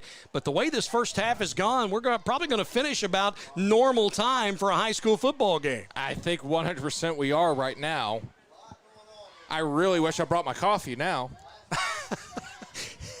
Max telling me he didn't get coffee on the way. I'm going to have to get some coffees every time I get paired up with you. Exactly. Make sure I stop and get the Java. Ball to 43. They got to go 34 for a first down, which they can do down to the 9. Estes with 2 left and 3 right. Throw the quick pass over to the sideline, complete to Commodore, and then Commodore gets tackled after a gain of about 5 yards, and that's going to turn the ball back over to East Jessamine with 23 seconds left. Now, if I'm David Jones, I send about 4 defensive backs back to about the 20-yard line and say, you got to get it in front of us. Absolutely you do. Absolutely you do. And think of, with East Jessamine, if you're able to pull something off here and get a score, you get the ball back second half. Bob Porter's officiating crew has been very busy here tonight. We've had in the neighborhood of 22 penalties so far between the two teams. Some of those happening on the same play, so it was a choose either or type situation. But a lot of the penalty flags here in the first half. They bunch up real close, pro set, turn around, hand off, and the back taken down after he gains about 3. Yeah, I don't think they're going to risk anything. Just run the ball, run the clock out, go home. Carter was able to get 3 on the play. 8 seconds left, and they will not have to snap it again. That will be the end of the first half. It was eventful, but we end up in the same place we started. Nobody's ahead of anybody. It's 14-all. We had 1 turnover in the first half. Bourbon County has 7 points off turnovers, which kind of gives you an idea of how this game has gone since we're tied at 14 apiece. We're going to start our halftime festivities, come back, talk a little bit about statistics of this game in just a few moments, so stay with us. You're listening to The Visit and watching the Visit Jessamine Bowl here on Glycod.com. Donating plasma is Looking for new ways to connect with your customer? Did you know that local grassroots marketing is the most effective? For a successful economic approach, email info@glycod.com or call 502-551-5027. Looking for new ways? Donating plasma is an easy way to earn up to $600 a month as a new donor while saving lives. That's right. Every donation you make helps patients in need survive and thrive. Returning donors also see monthly bonus payouts and I Give Rewards points. Go to cslplasma.com to learn more about plasma donation. Family owned and operated since 1946, Thomas Car Wash has specialized in making Louisville cars look fresh and clean. Co-owned by 2006 Mill graduate Alex Thomas, Thomas Car Wash has 4 convenient locations, including their newly renovated one at 5321 Preston Highway, just a mile down from Mail. Additional locations include 6511 Preston Highway, 4139 Bardstown Road, and one at the intersection of Hurstbourne Parkway and Taylorsville Road. From full service to express washes to detailing and towel drying, wash local with Thomas Car Wash.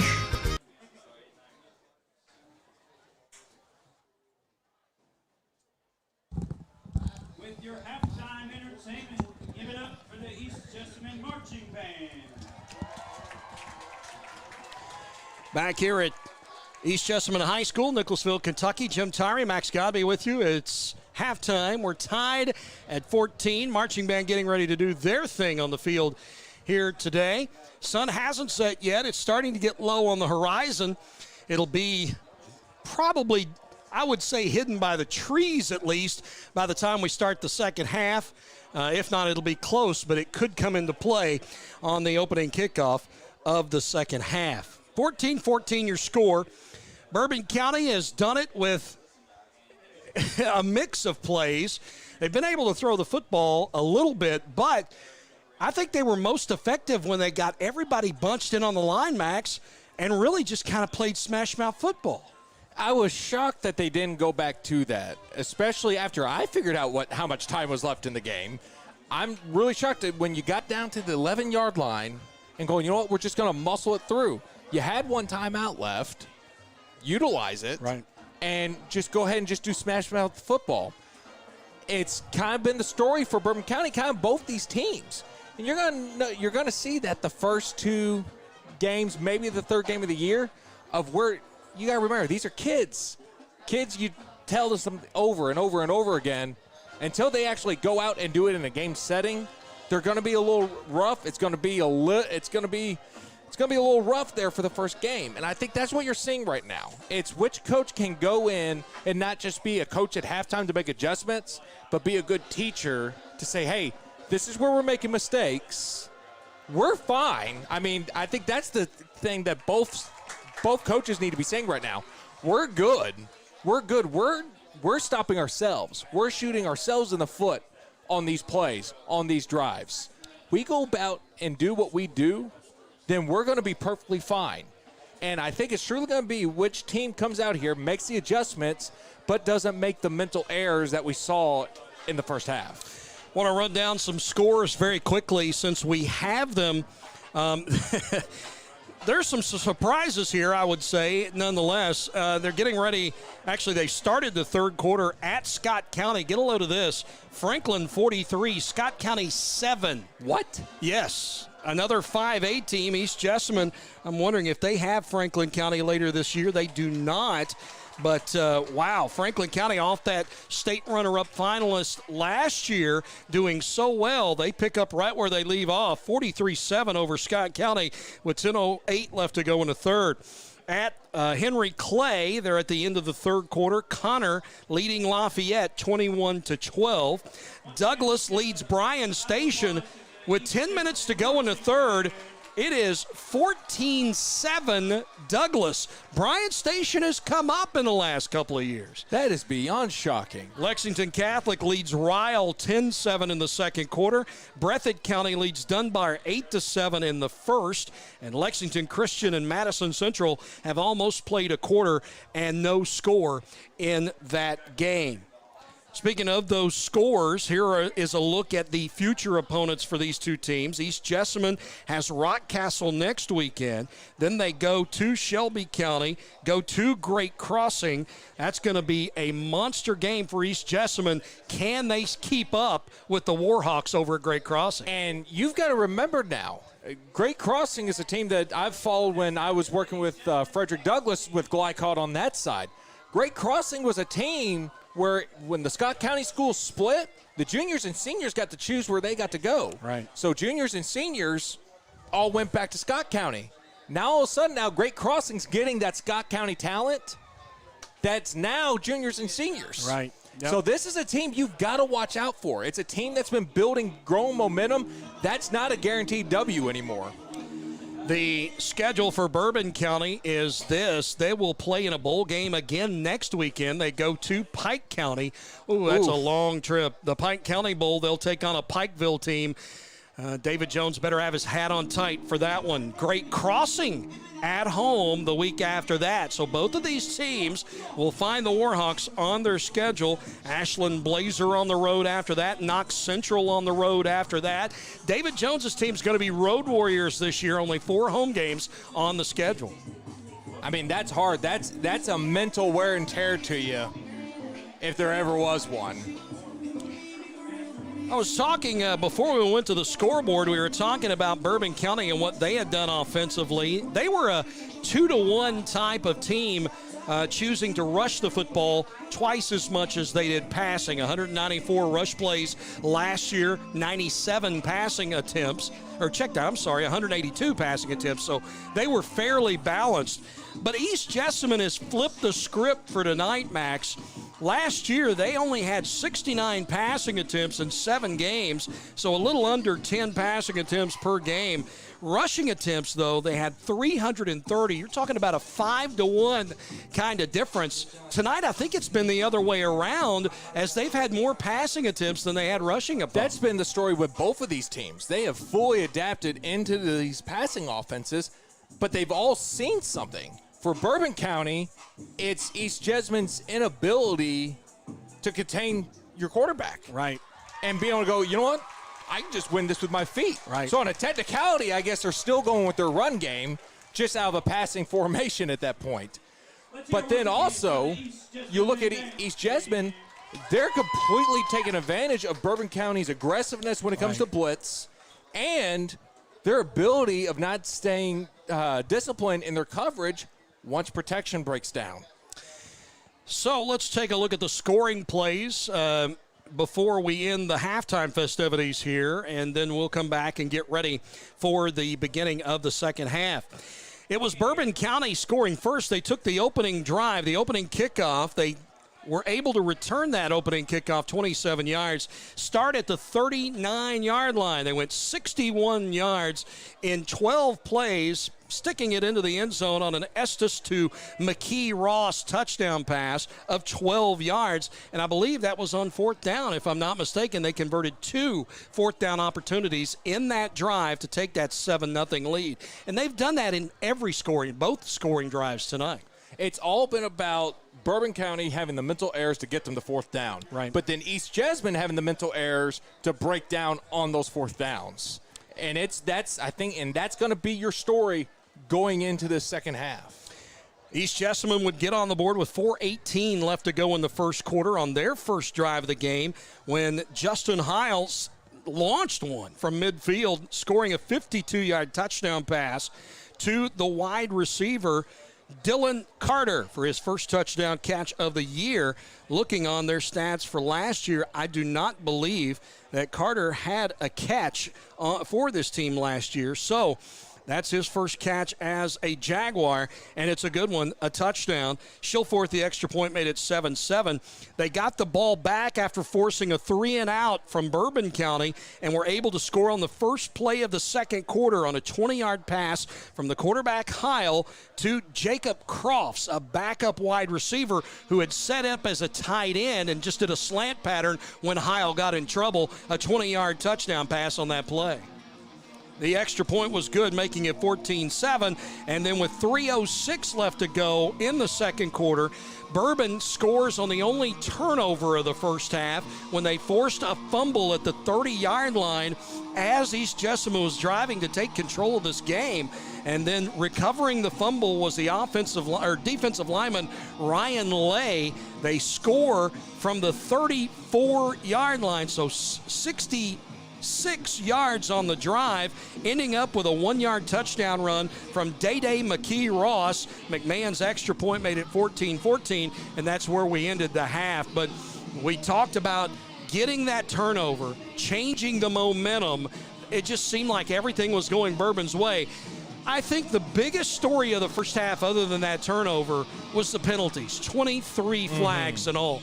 You got to clean that up. I understand it's the first game of the year, but when you have that many penalties, it's something else other than first game jitters. Exactly. And again, it's showing either just a mental error, a lapse of reason, the heat getting to you a little bit, maybe. Mental errors for sure, but just a little bit of a lack of discipline. It's all about, and that's the biggest thing about football, especially when you're trying to build a program from where you've had a losing season last year, you're trying to build that winning mentality. Is the stage too big for you? And that's what both these teams are trying to prove this season, is that the stage isn't too big. But when you hit trials and tribulations, when you do hit that metaphorical punch in the face, what are you going to do? How are you going to react at that point? And that's what both of these teams, this is a learning experience for them. Let's step away for just a moment. Let us catch our breath here before we get ready for the start of the second half. It's 14, East Jessamine, Bourbon County, all locked up in the Visit Jessamine Bowl here from Glycod.com. Donating plasma is an easy way to earn up to $600 a month as a new donor while saving lives. That's right. Every donation you make helps patients in need survive and thrive. Returning donors also see monthly bonus payouts and I Give Rewards points. Go to cslplasma.com to learn more about plasma donation. CSL Plasma. Good for you, great for life.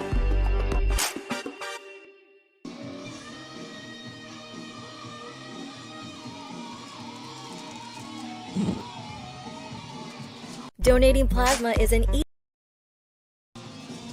Family owned and operated since 1946, Thomas Car Wash has specialized in making Louisville cars look fresh and clean. Co-owned by 2006 Mill graduate Alex Thomas, Thomas Car Wash has 4 convenient locations, including their newly renovated one at 5321 Preston Highway, just a mile down from Mail. Additional locations include 6511 Preston Highway, 4139 Bardstown Road, and one at the intersection of Hurstbourne Parkway and Taylorsville Road. From full service to express washes to detailing and towel drying, wash local with Thomas Car Wash. All right, back here at East Jessamine High as we get set for the beginning of the second half. We'll probably put just a couple of more minutes up on the clock here as marching band came out, staged like they were going to play something, then didn't play anything, made their way off the field. And Bourbon County now out of the locker room and ready to warm up on their side of the field. As I mentioned, the sun just getting ready to disappear down on the horizon on the left end of the stadium from where we see it on the press box. Don't think at field level right now that that's going to cause a problem with a football coming on a kickoff. Bourbon County will be on that end, and they will have to make the opening kickoff as they receive to begin the game. So East Jessamine will be going into that sun if they get this kickoff going before that thing goes down. Could cause a vision problem here or there. We'll see what happens when they get set for the kickoff. East Jessamine now with some units coming out onto the field. They break the huddle in the locker room, get ready for the start of the second half. All right, Max Godby, let's go into your locker room. First, I'll hit you with the East Jessamine game plan. You had a couple of successful drives in a row. Penalties killed you. Did you peel the paint when you were in the East Jessamine locker room? No, I think all you're doing right now is coming out and saying, hey, guys, let's just play our game. Look how sloppy we've played. We got a tie ball game, and we're not playing our best game. Let's go out and let's play the game plan that we've planned. As you look, they've gutted Bourbon County when it comes to the passing game. They're able to run it down Bourbon County's throat with Jackson. All you've got to do now is, hey, let's stay composed. Let's not let the environment, don't let the Friday night lights, don't let that argument you had with your girlfriend before the game start playing into this. Do what you know what you're supposed to do and go play your game. And I think if they do that, you're going to see an East Jessamine team focused, dialed in, but beating down the door of a Bourbon County team and allowing the floodwaters to come splashing in. The quarterback for East Jessamine, and Justin Heil, had 138 passing yards in the first half. He was sacked 4 times. That was a problem. It tended to be something. It looked as if that was a stutter point for them. If he was sacked, the drive would start to stall. He does have 2 touchdown passes. He hasn't thrown a pick. There was 1 interception, but it was wiped out because of a penalty. So he has been managing your game fairly well. You change anything that he's doing right now? I think what you start doing, you get the offensive line, you switch up your blocking schemes. If you're getting to the point now, obviously someone's getting beat on the edge, or we're Bourbon County stunning, and in a lot of those stunt games, defensive linemen usually, compared to the end, will go and attack the hip of that inside offensive lineman, pinning him from being able to bounce the play off. Right. So what East Jessamine needs to do, be like, you know what? Let's go to slide protection. And then now, the quarterback, all he's got now is the guy on the far end. Far guy on the far end on his non-blind side, which would be his right side, saying, hey, you got to get him. You've got to make him miss in order to make the play. I think that's the compromise that you get that way with these offensive linemen. All you're doing is I'm protecting this play side gap. And if something goes awry, you can wash them down. Let's send you over to the other sideline now, locker room for Bourbon County. Is it much the same message? Hey, let's play our game. I think it's got to be, because Bourbon County lit up this game. But once they hit adversity, the game plan changed. The players started to begin to overcompensate, thinking that everyone's got to be Superman. You don't have to be Superman. In the words that Mark Stoops always told us his first season, do your job.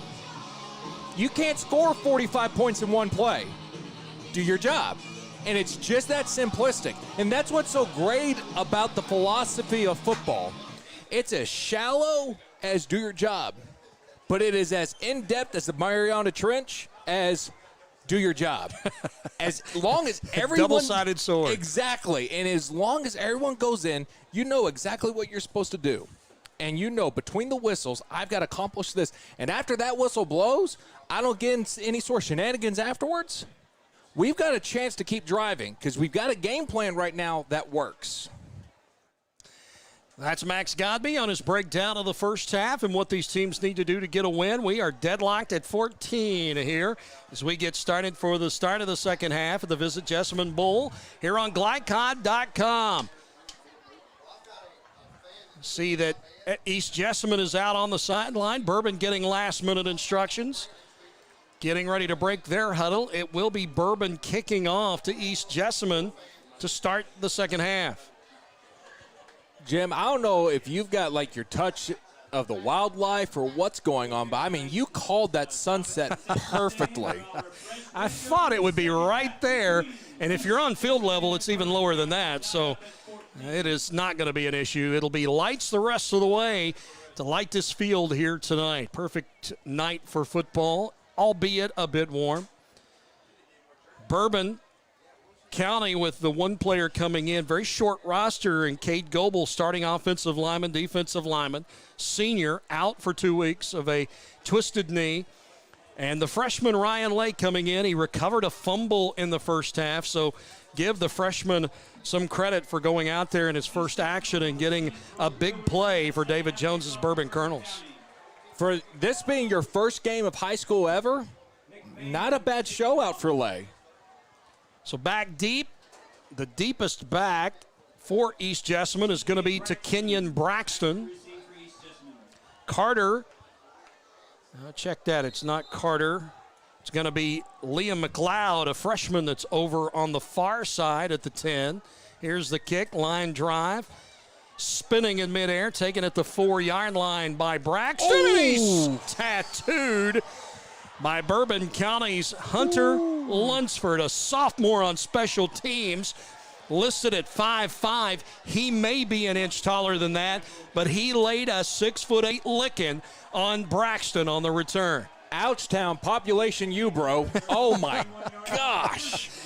Right at the 21-yard line. It's a 17-yard return for Braxton, so no small change, but my goodness, nobody accounted for Hunter Lunsford. You talk about setting momentum. One of the greatest special teams coaches to coach in college football, Bradley Dale Pivotal, would always say, be the tip of the spear.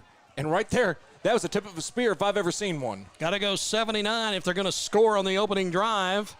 Handoff goes to Taji Jackson. Jackson taken out at the 25. Tackle made by Bourbon's Jaden Moody. That's Josh's twin brother.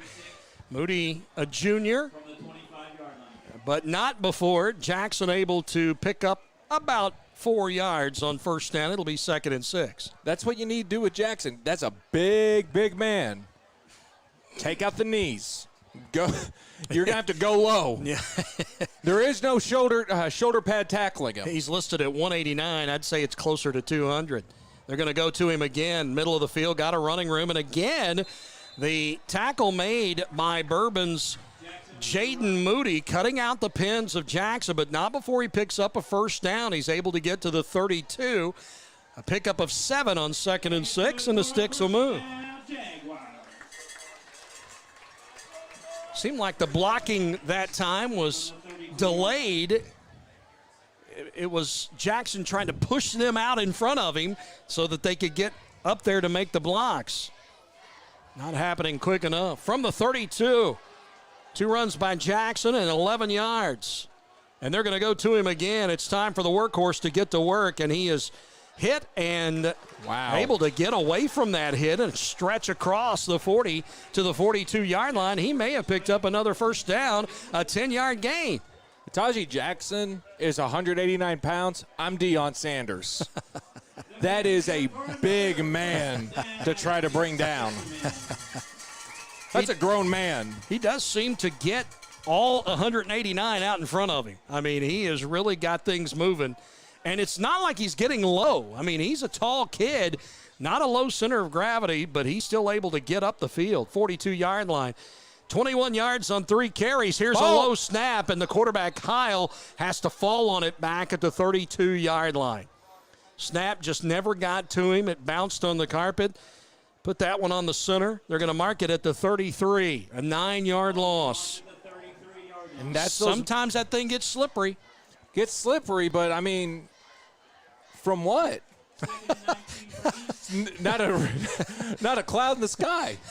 Maybe it's new. That could be it. Got to break those balls in, man. 9-yard loss. It'll be 2nd and 19 now from the 33. And do you keep with the game plan of running Taji Jackson? I think now you're kind of out of the... You fake it to him, and now you're going to throw the football down the field. You got a man, it's short. Oh. And I believe it's going to be incomplete. No flag on the play. They were trying to go down the middle to Carter. Carter had a step on the defender, but the ball was woefully underthrown, and then there were 3 Bourbon Colonels in front of the intended receiver, almost a pick. Almost a pick. And, again, I love that these officials are letting these receivers play. They're allowing them to play. They're allowing them to rub up on the hips. They're allowing them to play hands a little bit and just play football, play some physical football. So now it's going to be 3rd and 19. And East Jessamine with a fumbled snap, putting themselves in a world of hurt here on their opening drive of the second half. Tied at 14. Here's Estes to throw. Does. Penalty flag is down. He completes it to Jackson out of the backfield for short yardage. But I think there's going to be a hold. And I would think David Jones would decline this if it's a hold on East Jessamine. I would 100%. So we await Bob Porter and his signal. Holding against East Jessamine. The indication is holding on East Jessamine. I mean, it's tempting to try and drive them back, but you're not really going back much further. After the 5-yard catch and run by Jackson, ball at the 38-yard line, still 4th and 14. I think you got to decline that. And they've burnt them before on a play like this, where it was 3rd and forever, and burned them. Yep. I would take 0 risks. Back deep to receive the punt is Braxton Cottle. Also back there, deep is Jaden Commodore. Punter is on. And it's blocked. It's blocked. Football is down, and they're going to try to kick it again, and he does. I don't know if I've ever seen that, and a whistle is blown as flags fly. Okay, we got to sort this out. So the punt was blocked, and then the punter picked the football up. He was by himself. Everybody else was on the turf. He picked it up and kicked it again. I don't know if that's legal. I mean, honestly, and coming up limping is Corey McMahon, who may have been the one that knifed in to block the punt. I think he was. And he is the kicker for Bourbon County. Plays defense as well. This will be interesting. He limps off the field and now down on his back over on the sideline, and he is in some pain. So now the officials have to kind of sort the – I tell you, Max, this kind of stuff follows me around, I think. A 2-kick play. The flag was flown, but late. We're talking about after the man caught the ball to make the return. Commodore caught it at the 38. They put the flag at the 39. And let's see what Bob Porter tells us here. Personal foul against East Jessamine. And that is because the East Jessamine tackler tackled Commodore after the whistle blew. That is what they're going to call.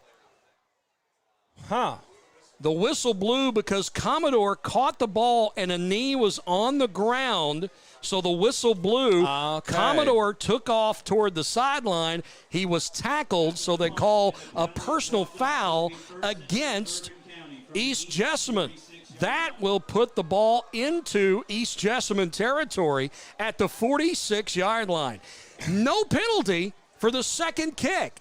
To be honest with you, I don't know if it's legal or not. I'm not. Someone at home, Google that for us. Send it to me at OhMyGodB64 on Twitter. Thank you. Snap, and the catch made by Santiago, and a good open field tackle made by the East Jessamine defender, and Crofts able to wrap Santiago up and keep him from getting a gain on the play. No gain. It'll be 2nd and 10. That's a good open field tackle. 100% it was. Santiago's been having himself a good game as well. 4 catches for him tonight. Exactly. Very disciplined in his route running, but really able to get some space between East Jessamine players. Couple of drops here and there, but overall, great game. So 2nd and 10 from the 46 after the no gain play. To Santiago, 2 wideouts to either side. On the hip of Estes is Commodore. Actually, that's McKee Ross. Now Estes is going to pull it down and run, get up the left sideline and out of bounds, and very close to a first down. I think he got it. Yes, he's going to get a 12-yard scamper on a 2nd and 10 play that gets the first down and moves the sticks with 8:15 to play here in the third. If it ain't broke, don't fix it. He is quite an athlete. Yes, he is. Yes, he is. He is deceptively fast, very much like a Johnny Money or Johnny Football. Estes last year had 45 rushing attempts and 145 passing attempts. On his 45 carries, he had 132 yards and 3 touchdowns. So Estes, a very, very good athlete. Junior, he was a sophomore last year when he led this team at quarterback. Learning as he goes. 2 wideouts left, 1 right. Wing back on the right side. They'll give to McKee Ross, and he will rumble his way up the middle of the field. Finally taken down after he crossed the 30-yard line. Getting over there to make the tackle for East Jessamine was Cameron Castillo, sophomore linebacker. But a gain of 8 yards on first down. Make it 7. Be 2nd and 3. East Jessamine and Bourbon both have just grown men as running backs. Ross McKee listed at 230, and I'm Deion Sanders if that kid is 230. He's in the backfield for this one, and he'll get another try. Left side off the tackle's hip, and he lunges forward for a first down. Inside the 25, down to the 21. We've seen this story before from David Jones. If he gets close, he starts getting tighter and tighter on that line on the offensive side. I feel like that's what you got to do right now because East Jessamine doesn't have an answer for it. They just do not have the size inside to compete with that. Ball at the 22, the Ross McKee. I keep getting it backwards, and I apologize to the McKee Rosses. But he gets a gain of 7 on that one. 1st and 10 from the 22. Estes is making some hand signals to the wide receivers. 3 wide to the right side.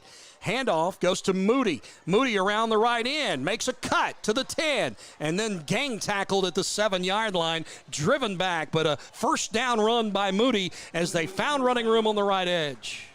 Beautiful physical run. Great job by the tackle. Saying, you know what? I'm not going to be able to beat this guy to the outside. Torques him, reads the hip, gets a really nice gain up inside. Under 7 minutes to play now and a whistle. We have a player that is down on the ground for East Jessamine. And I believe, trying to read the number on the shoulder pad, but that's like trying to kick water uphill. East Jessamine with a player down on the turf and being attended to. And I think they're lifting the leg up, Max. I think it's another issue of cramps here. And you see this in August and September. He's going to make his way up. That is one of the linemen for East Jessamine, Logan Woolhams, senior. I'll make the argument. Cramping up as an offensive lineman, as a big man, is a whole lot worse than skinny guys. I said lineman. He's listed 6', 200. They have him as a linebacker, but I think he's been on the edge for a lot of this game, but he's going to come out now. And we'll get ready to play. It's 1st and goal. Ball at the 8-yard line. A 14-yard run by Josh Moody, the junior running back. puts the ball inside the 10. It's red zone time for Bourbon County. East Jessamine was held to a punt on the first drive of the second half. Can Bourbon take the lead? Estes will go under center with a full house backfield. Tight set. Give it to Moody. Moody, right side. Leaps to the side, and he is in. Touchdown, Josh Moody. No flags on the field. Bourbon will take the lead in the Visit Jessamine Bowl. Big physical run on that one for sure. Now we're going to get a whistle and a timeout as another player is down for a moment, and it's another cramp issue. This time it's a Bourbon County player, and it's one of the linemen. I believe Connor Yezel is down on the turf. Jim, while we're waiting for him, see, Max has got several minions. Oh.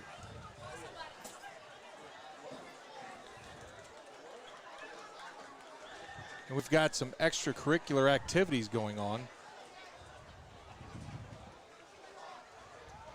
Well, back to the football game. Yezel really, if that is him, I believe it is. I have to double check on the number. No, I see Yezel out there now, so it's not him.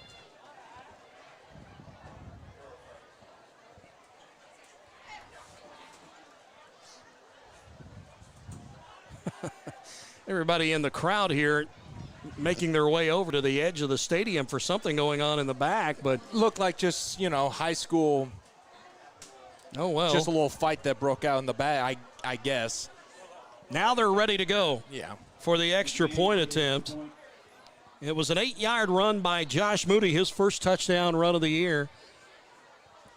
6:49 left to go. And the extra point by McMahon, he is back in now, and it looks like he has shaken off the injury he suffered, and the extra point goes through. Bourbon takes the lead, and the midpoint of the third quarter here was 6:49 to play in the third quarter, 21-14, Bourbon County. Now, I will tell you this. So my stretch and my outreach and my intel from all my minions across the state of Kentucky is wide. And I now have confirmation on the rule, Jim. Yes. On if you could double kick. I can't wait to hear it. So I know it's the first. I've been doing this a long time. It's the first time I've ever seen that. Well, it turns out as long as the ball, if it is blocked and it does not pass the line of scrimmage, you may pick it up and kick it again. Well, I never had cause to know the rule, but now I do. And if it didn't cross the line of scrimmage, he's allowed to kick it again. In that case, I've got to give all the credit in the world to the punter for East Jessamine, knowing that he could pick it up and punt the ball again. Now, it ends up being a situation where Bourbon County scored the touchdown on the drive anyway, but he did make them have to work for it, having to come from down in their own territory. Exactly. I mean, if anyone remembers the Taxslayer Bowl with Max Duffy, the punter, where he was able to pull the ball away, let the guy try to block it, and then kick it off. So now McMahon will kick it away. It will be fumbled at the 10-yard line, now picked up, slipping and falling at the 20, and falling forward to the 25 is the return man, and that was Cameron Smith, able to get up for about a 20-yard return, even though he fumbled the football at the 10, picked it up and took off with it. 6:42 left to go. We'll see if East Jessamine now has an answer. Bourbon took the lead, 7-0, tied at 7. East Jessamine took the lead 14-7, then tied at 14. Now Bourbon County has edged out back in front with a touchdown, 8 yards touchdown run by Josh Moody just moments ago. East Jessamine will have to go 75 if they're going to score on this drive. Heil looks over the defense, takes the snap, hands it to Jackson, starting right, tackle in the backfield. Getting free once again is Hunter Lunsford and Jackson Rankin, a senior defensive back who had snuck up and blitzed, and they fought Jackson down at the 22-yard line, a loss of 3 on the play. What a good job Bourbon County there. Being able to bring pressure to the outside, compress that tackle, because right there they were trying to go with almost a sweep or a wide zone and was able to just stuff it. Give Hunter Lunsford, he's made a couple of big tackles in this game, the sophomore tonight. Huge. And now Heil to throw. Time this time. Still dancing in the backfield. Going to have to pull it down, and he's tackled from behind. It was Preston Berryman, the first one to get a hold of him. Then help from Jordan Breeden, the junior defensive tackle. And that's a gain for the quarterback, Heil, but it comes as he, I think, made the decision too late to try and cut upfield. Exactly. I mean, when you have so much pressure on you throughout the game, and all of a sudden, the moment you don't get any pressure on you, it kind of feels weird. It's like something doesn't feel right, and then you start getting happy feet. I said a gain, but it was a half a yard, if anything. It's at the 23, 3rd and 12, and it's a long 12. They've got to get to the 35. Heil will send 2 wide left and 2 wide right. Jackson in the backfield. They spread it out. Snap, low. Heil takes it, throws middle of the field. It is caught at the 34. Touchdown there as East Jessamine finds a man in the middle of the field. It's Jacob Reeder, a sophomore backup tight end, and Reeder able to pull it in. It'll be 4th and about half a yard. And less than a yard. Ball. This should be interesting. 34 and 35-yard line. With the way this game's gone so far, why not? And, you know, if I'm Mike Bolin, it's got to be Taji Jackson, you would think. Fall forward and get the first down. I say you give a direct snap to Taji Jackson. I'm with you there. 4th and a half yard at the 34. Snap. And it went to somebody, I believe. It never went to the backfield. Heil was under center and just took it himself. Quarterback sneak, and he got the first down right ahead of the 35-yard line, about a half a yard more than he needed. That gain is good for a first down. So the sticks will move on the Heil keeper of a yard pickup on the near hash, closest to us.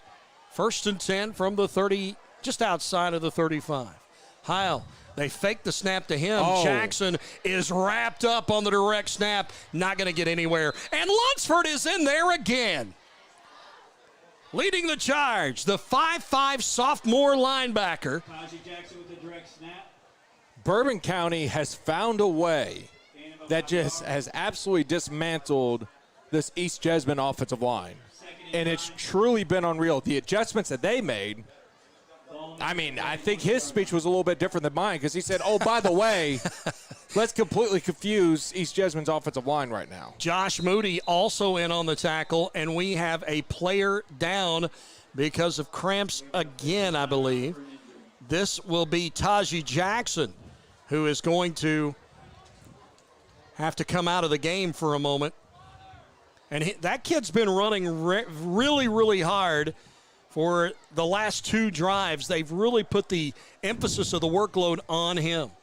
They truly have, but again, if the offensive line doesn't get the adjustments set yet on these zone reads and these zone plays, that takes away a good chunk of your offense. The one part of your offense right now that's working at full tilt.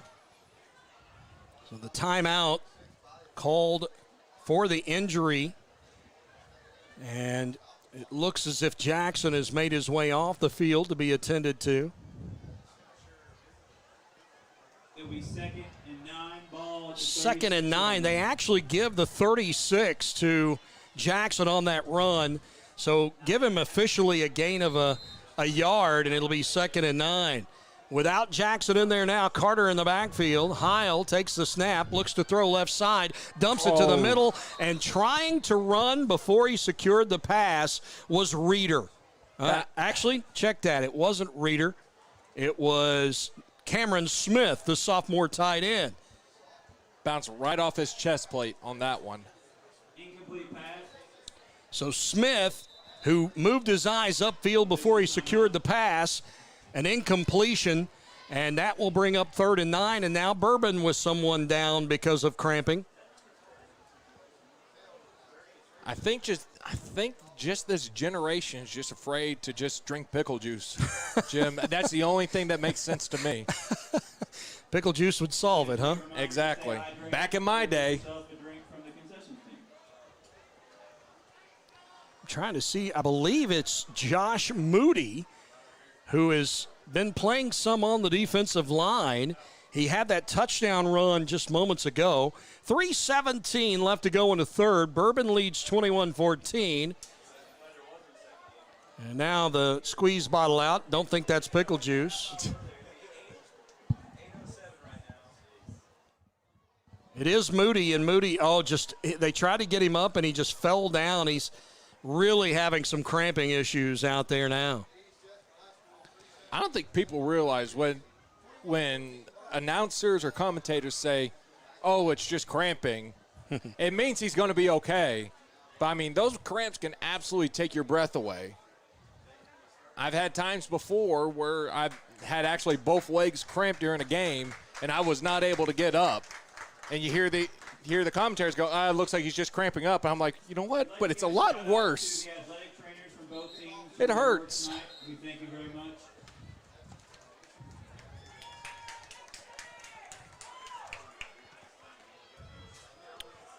So now they get Moody to a point where they can get him attended to on the sideline. Both teams with some key players out right now because of cramping issues. 3rd and 9 for East Jessamine. They need something good to happen for them right away. Heil, the snap, looks to throw. Looks middle of the field. Now tries to escape some pressure. Going to roll to his left. Throws and completes it to the 40-yard line. And a first down gain. The tight end, I believe it's Reeder. And no, it's not Reeder. It actually is Jacob Crofts. Crofts, who caught a touchdown pass in the first half, able to keep the drive going. He got hit when he caught the pass, Max, but able to get out of it and get upfield. And then just simply doing what we've been talking about, rallying back. And that's what's been East Jessamine's passing game plan so far this game. That puts the football into Bourbon territory at the 47-yard line as the catch and run by Crofts goes for 17. Here's a direct snap to one of the running backs, and I believe it's Carter. We'll double-check that. Right up the gut. It was not Carter. It was Logan Willems, senior. Willems able to get up close to the 40-yard line, a 7-yard gain on first down, 2nd and 3, and now East Jessamine gets to the conservative part of their offense, starts running the football a little bit more in the middle of the field. I think right now you don't have an answer for Bourbon County, so the one thing you can do is take away the game clock from them and just keep eating up time and keeping that potent Bourbon County offense on the sideline. 2nd and 3 from the Bourbon 40. 2 wideouts to either side. Jackson back in the backfield. Rolling to the left is Heil. Throwing middle of the field. Caught at the 32. More upfield, crossing the 25 down at the 22-yard line. As that one goes to Chance Jackson. And Jackson able to get another first down. Sticks will move. Drive getting closer to the red zone. Now at the Bourbon 22-yard line. It's a gain of 18. This offense has done an unreal job, and these receivers have done well. As soon as they catch it, getting upfield. It's in like a simultaneous move. Catch, turn hips, get upfield. Great job. Gain of 18, a minute 35 and counting left to go in the third quarter. 21-14 Bourbon, but East Jessamine knocking on the door. Ball right in the middle of the hashes. They go with 2 running backs in the backfield. Snap, Heil to Jackson. Jackson dives inside of the 20-yard line down to about the 19. Tackle made by Cameron Goodwin of Bourbon, and it'll be a gain of a couple. Good physical run. Again, this is what you're trying to do. Maintain, kill clock. That's going to be your biggest friend right now, and that's right now the biggest enemy of Bourbon County. 3-yard gain for Jackson on the run. Looking to see if he's out there right now. He is. Still suffering, it looks like, a little bit from the cramping issue. 2 wideouts left. Nobody on the right side except a wing. Snap, Jackson, middle of the field, and he's met at the 15-yard line by Goodwin and driven back to the 16. But they'll give him credit for the 14-yard line, and that's going to be 3rd down and very short, about 1.5 yards. Lunsford in the middle of that tackle as well. I got to give the sophomore Lunsford at 5'5" a lot of credit. He's played well. He's played very well tonight. Again, 5'5", but playing like he's 6'8". So now 3rd and 1.5 yards, and they're going to let the clock run out on the 3rd quarter. It's 21-14 Bourbon, but East Jessamine in the red zone facing a 3rd and 1.5 when we get back to play. That is the end of the 3rd quarter. Bourbon County, the only team scoring in the 3rd quarter, holding that 21-14 lead. Our only score has been an 8-yard touchdown run by Johnny. We'll return for the 4th quarter next. This is Glycod.com. Donating plasma is an easy way to earn up to $600 a month as a new donor while saving lives. That's right. Every donation you make helps patients in need survive and thrive. Returning donors also see monthly bonus payouts and I Give Rewards points. Go to cslplasma.com to learn more about plasma donation. CSL Plasma. Good for you, great for life. Getting ready for the start of the 4th quarter here in Nicholasville, Kentucky, the Visit Jessamine Bowl. East Jessamine hosting Bourbon County. I mentioned it earlier. This was supposed to be a 2-game set in a bowl format with East Jessamine playing Bourbon in the first game, and then a second game would have followed with West Jessamine, the crosstown rival of East. They would have hosted Dunbar in the second game. West Jessamine had to cancel because of COVID issues, so we were left with just the 1 game tonight. It is 3rd and about 1.5 yards. Ball inside the 15. They got to get inside the 13 for a first down.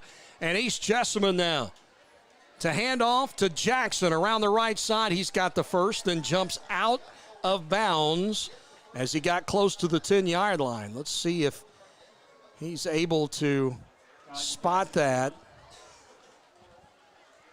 See if he's able to spot that at the 10 or inside the 10. I mean, just a huge leap by the running back Jackson to get the first down, and it's right at the 10-yard line. This is going to be a 1st and goal situation. That's the first down, East Jessamine. 1st and goal from the 10-yard line. 1st and goal from the 10 now for East Jessamine. Now, Max, this is where we saw East Jessamine have penalty issues in the first half that would drive them out of the goal-to-go situations. Exactly, and again, this is going to be, can you have the mental toughness to keep going? Jackson, and then the double reverse. The handoff now to Carter. Carter around the left side. Doesn't get in, but he's down to about the 2-yard line. Good physical run there on the misdirection. Finally tackled by Preston Berryman, the junior of Bourbon. But now it is 2nd and goal from about, where are they going to spot that? At the 3. They say he was down at the 3. 2nd and 3 now for East Jessamine. Can they punch it in here and tie this game after an extra point? Jackson is in the backfield. So is Woolhams. Handoff. Jackson up the middle. Touchdown. No signal. No signal. There we go. There it is. Touchdown, East Jessamine. Jackson able to get the touchdown, and then we'll see an extra point coming here. So 11:05 to go in the game, and East Jessamine able to tie the game if this extra point goes through. It's a 3-yard touchdown run for Taji Jackson. What a physical drive, and what a way to answer. And now, are they going to go for 2? Oh, no. I saw the offensive line set up on the left hash. I was like, they may go for two here. Here's the kick. Schilfarth hits the upright. Hits the upright. It's no good. Schilfarth misses the extra point. He only made 17 of 17 last year.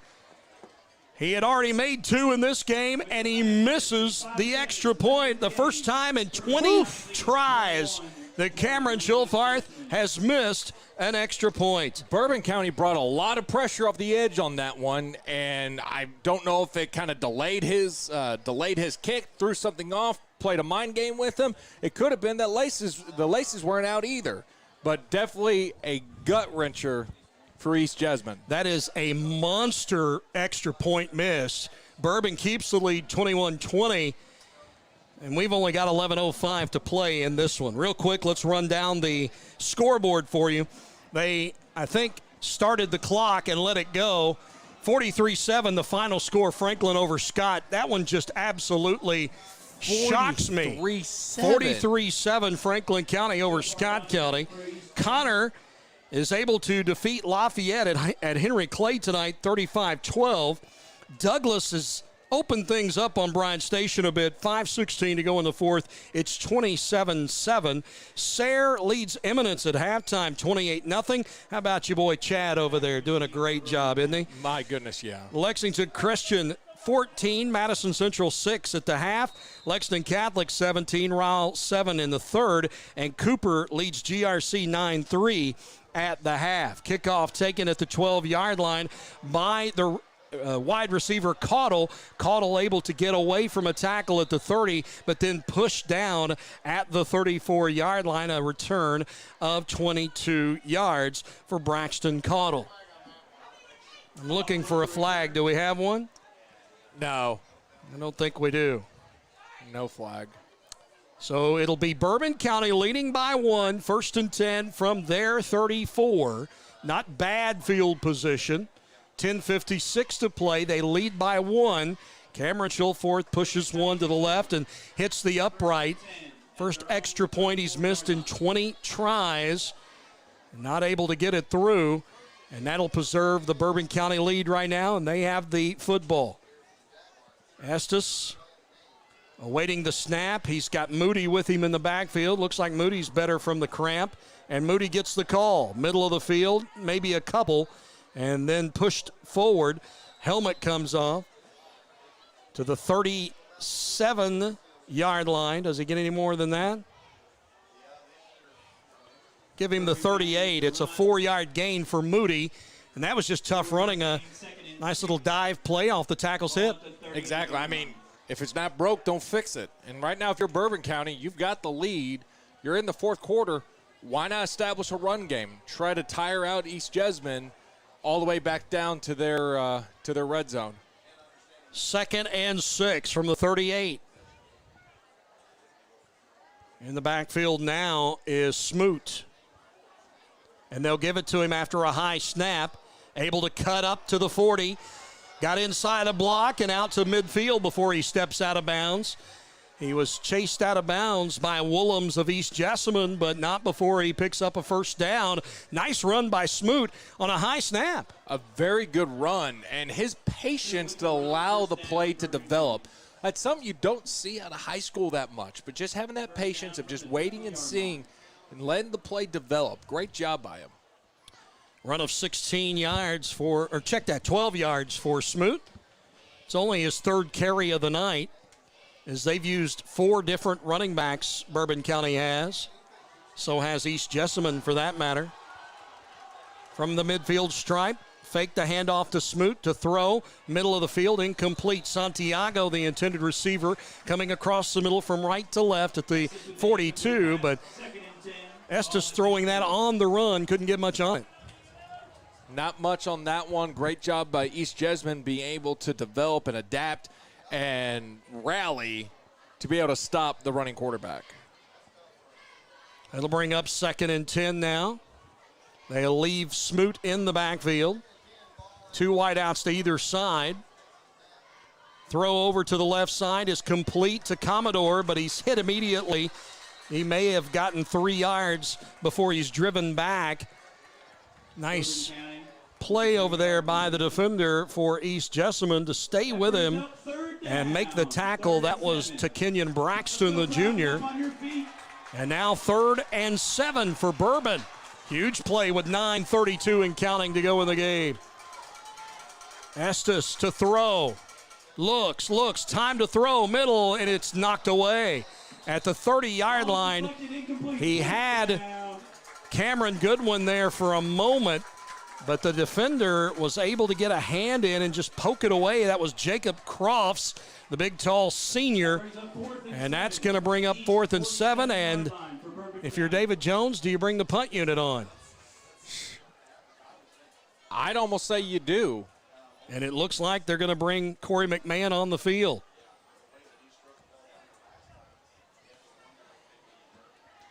So the punting unit on. East Jessamine late, but they finally get a man back, and Dylan Carter. Carter standing at the 15. Snap to McMahon. Kick, no rush. End over end. Bounces at the 25. Takes a Bourbon bounce inside the 15. Down to the 12, and it's touchdown there. The punt goes for 35 yards. That is a clutch punt by McMahon, keeping it away from the return man and nailing East Jessamine deep in their own territory. They'll have to go 88 to score on this drive. Very good job by Bourbon County. That's the best that you can ask for in that situation. Now it's up. Can East Jessamine's offensive line make adapt to Bourbon County's pressure in both the run game and the pass game and come up with blocking techniques and blocking styles, be able to counteract? 9:11 to play. 21-20, you see the score. Slow snap. Carter able to get it to, or pardon me, it was Heil able to get it to Jackson, and Jackson goes around the right edge. Looked like that play didn't have any mustard on it from the beginning. It didn't go anywhere, and they lose about 2 yards. Very sluggish play, and it just struggled to develop, and 2 Bourbon County players from the backside started running in and wound up making the play. May have been some confusion on that one for East Jessamine. And now 2nd and 12. They're closer to the 10 than they are the 11. Deep in their own territory, 8.5 minutes to play.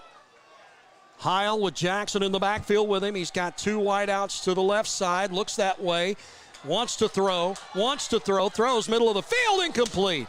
He had a man coming across the middle, but he knew he was going to get hit. It was Chance Jackson. May have had short arms on that one just a little bit, Max. Bourbon County doing a great job, because this was something that they were struggling with, was when he scrambled, of being able to react in coverage to be able to prevent receivers from rallying. Great job on that. Can Bourbon's defense shut them down here and get the football back in good field position? That's the question you got to ask with 8:24 left to go on the clock. 3rd and 12. It's a short 12. Heil with 2 wideouts to the right, 2 to the left. They spread it out. Jackson is in the backfield. Snap. Dancing, looking to run now. And Heil will get up to the 15, and that is all. He is driven down. He may have gotten a yard or 2 extra. No flags on the play, but there was some chippiness going on at the end of that. And we'll see if the punt unit is coming on, and it looks as if Isaac Johnson, the sophomore punter, is going to come onto the field. It sure does look like it. And now if you're Bourbon County, you got to love the momentum that you've got. The run was 7 yards by the quarterback. Give the coverage unit of Bourbon County all the credit in the world. He couldn't find an open receiver and had to run the football. 7-yard run gets it only to the 17. 4th and 5. And the snap is low. And the punter can't hold it, and he's tackled. He's tackled at the 3-yard line. Wow. They're going to spot this, I believe, at the 2. But the low snap, it really never got off the ground, Max. And the punter, Johnson, could not get his mitts on it long enough to get a kick in the air. simply couldn't. I mean, there wasn't a lot that you can ask for him. I'm shocked he was able to keep it from going into the end zone for safety. Great job to at least get out of the end zone. From the 2, Bourbon brings on the tight set. Double tight with a full house backfield, and they'll go to McKee Ross, and he's not able to get in on first effort. Second effort he does. Touchdown, McKee Ross, his second touchdown run of the night. What a big play. He was bottled up in the middle of that play,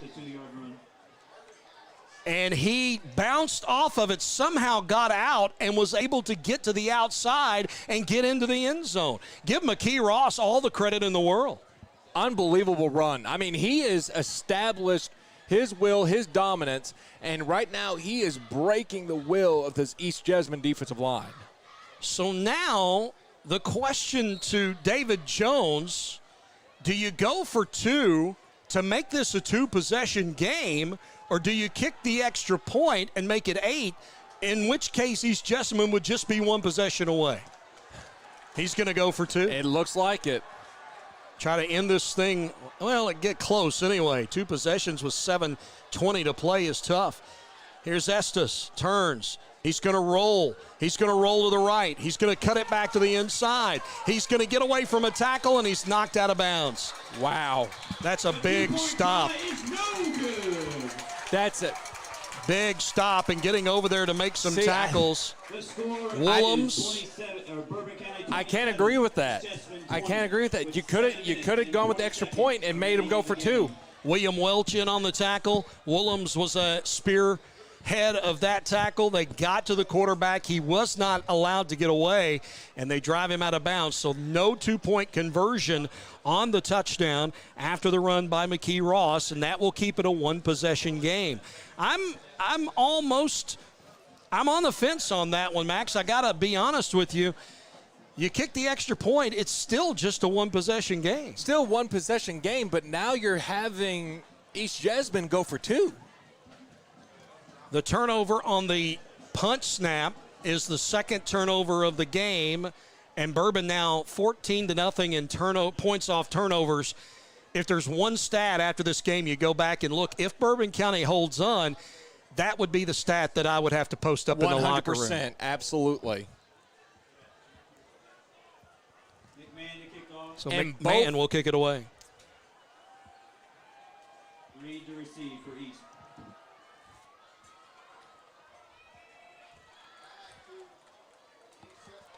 So we're getting ready for the kick now. Bourbon County leads 27-20.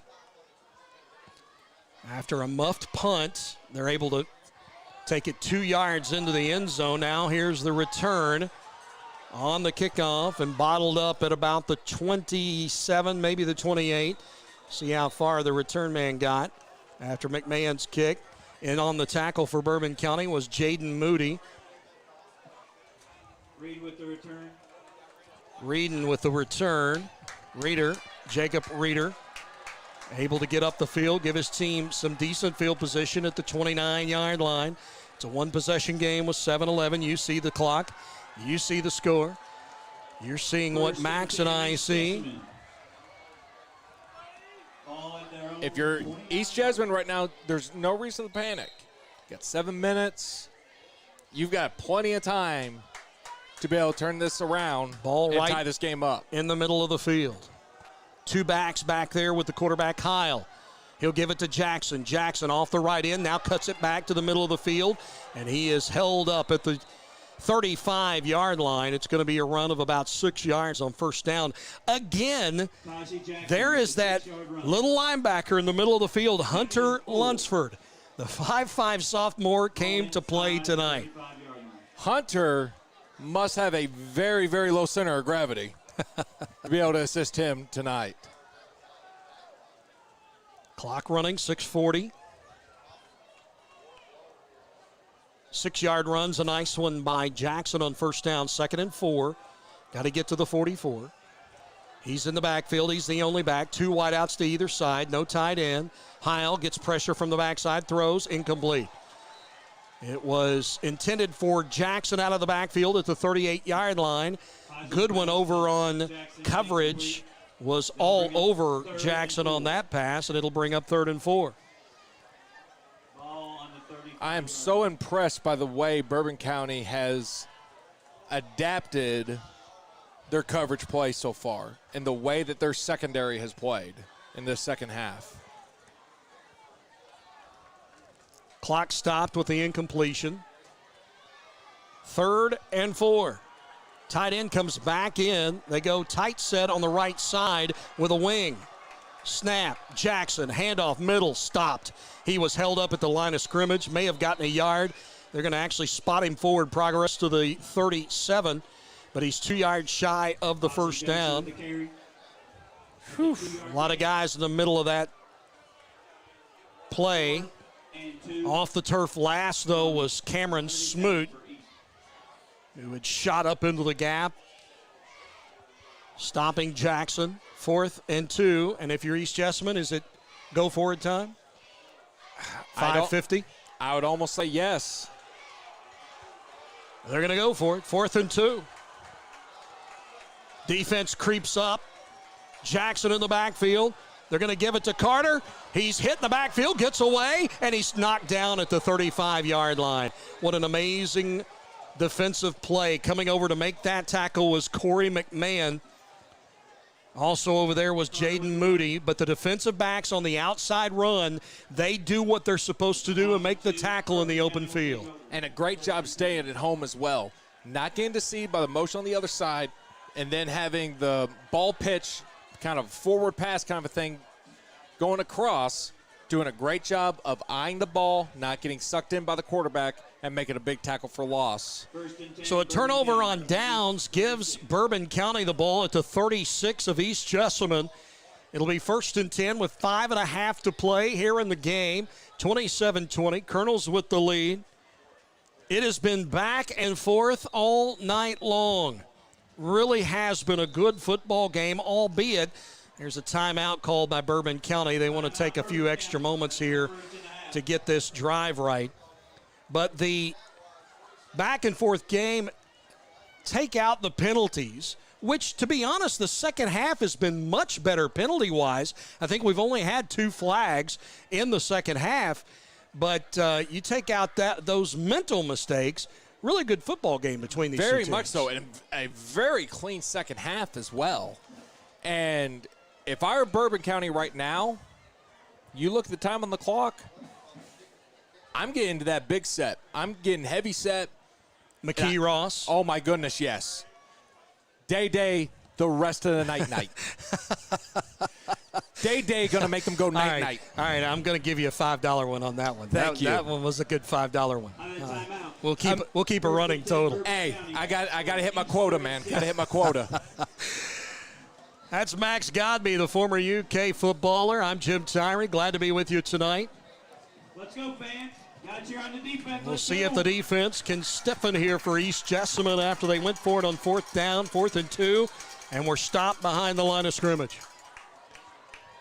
And they are going to take Max's advice, go full house backfield with the tight set. Estes will get the snap, turn, and give it to the third man through. That's Moody. Moody able to squeeze through a crack across the 30 to the 27-yard line. David Jones has probably preached ball security in this situation. My goodness, yes. But again, East Jessamine does not have an answer for this heavy offense. East Jessamine, we talked about the short rosters for both teams, so a lot of these guys have had to go both ways. And I'm sure fatigue probably starting to become an issue in this game. The heat that this August evening has had is an issue. Estes waiting for the play clock to go down. Gets up under center, snap, gives it to, fumbled it. Able to get the football, and he's going to be dropped in the backfield for a loss. Wow. Great play for East Jessamine's defense. Andre Johnson, the senior linebacker, knifes in to make sure that Estes can't get free after he picked up the fumbled snap. That's a loss of 6 yards on 2nd and 1, makes it 3rd and 7. That was the play East Jessamine needed. They needed it, and again, it now gets Bourbon County off schedule to where you can't really do much in that heavy set anymore. They're going to stick with it. Now you're definitely in 4-down territory. Turn, 3rd man through Moody, hit, dropped. Wow.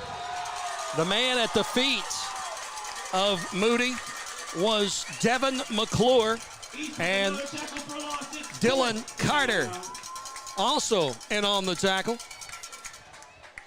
And that will bring up 4th down, a loss of 3. Back to the 36-yard line. So what will David Jones do here? It looks like his offense is still on the field. On 4th and 10 with 3:35 to play in the game. 4th and 10. Maybe a pooch punt. Would that be a possibility? I would say so. Estes is going to throw. Across the middle.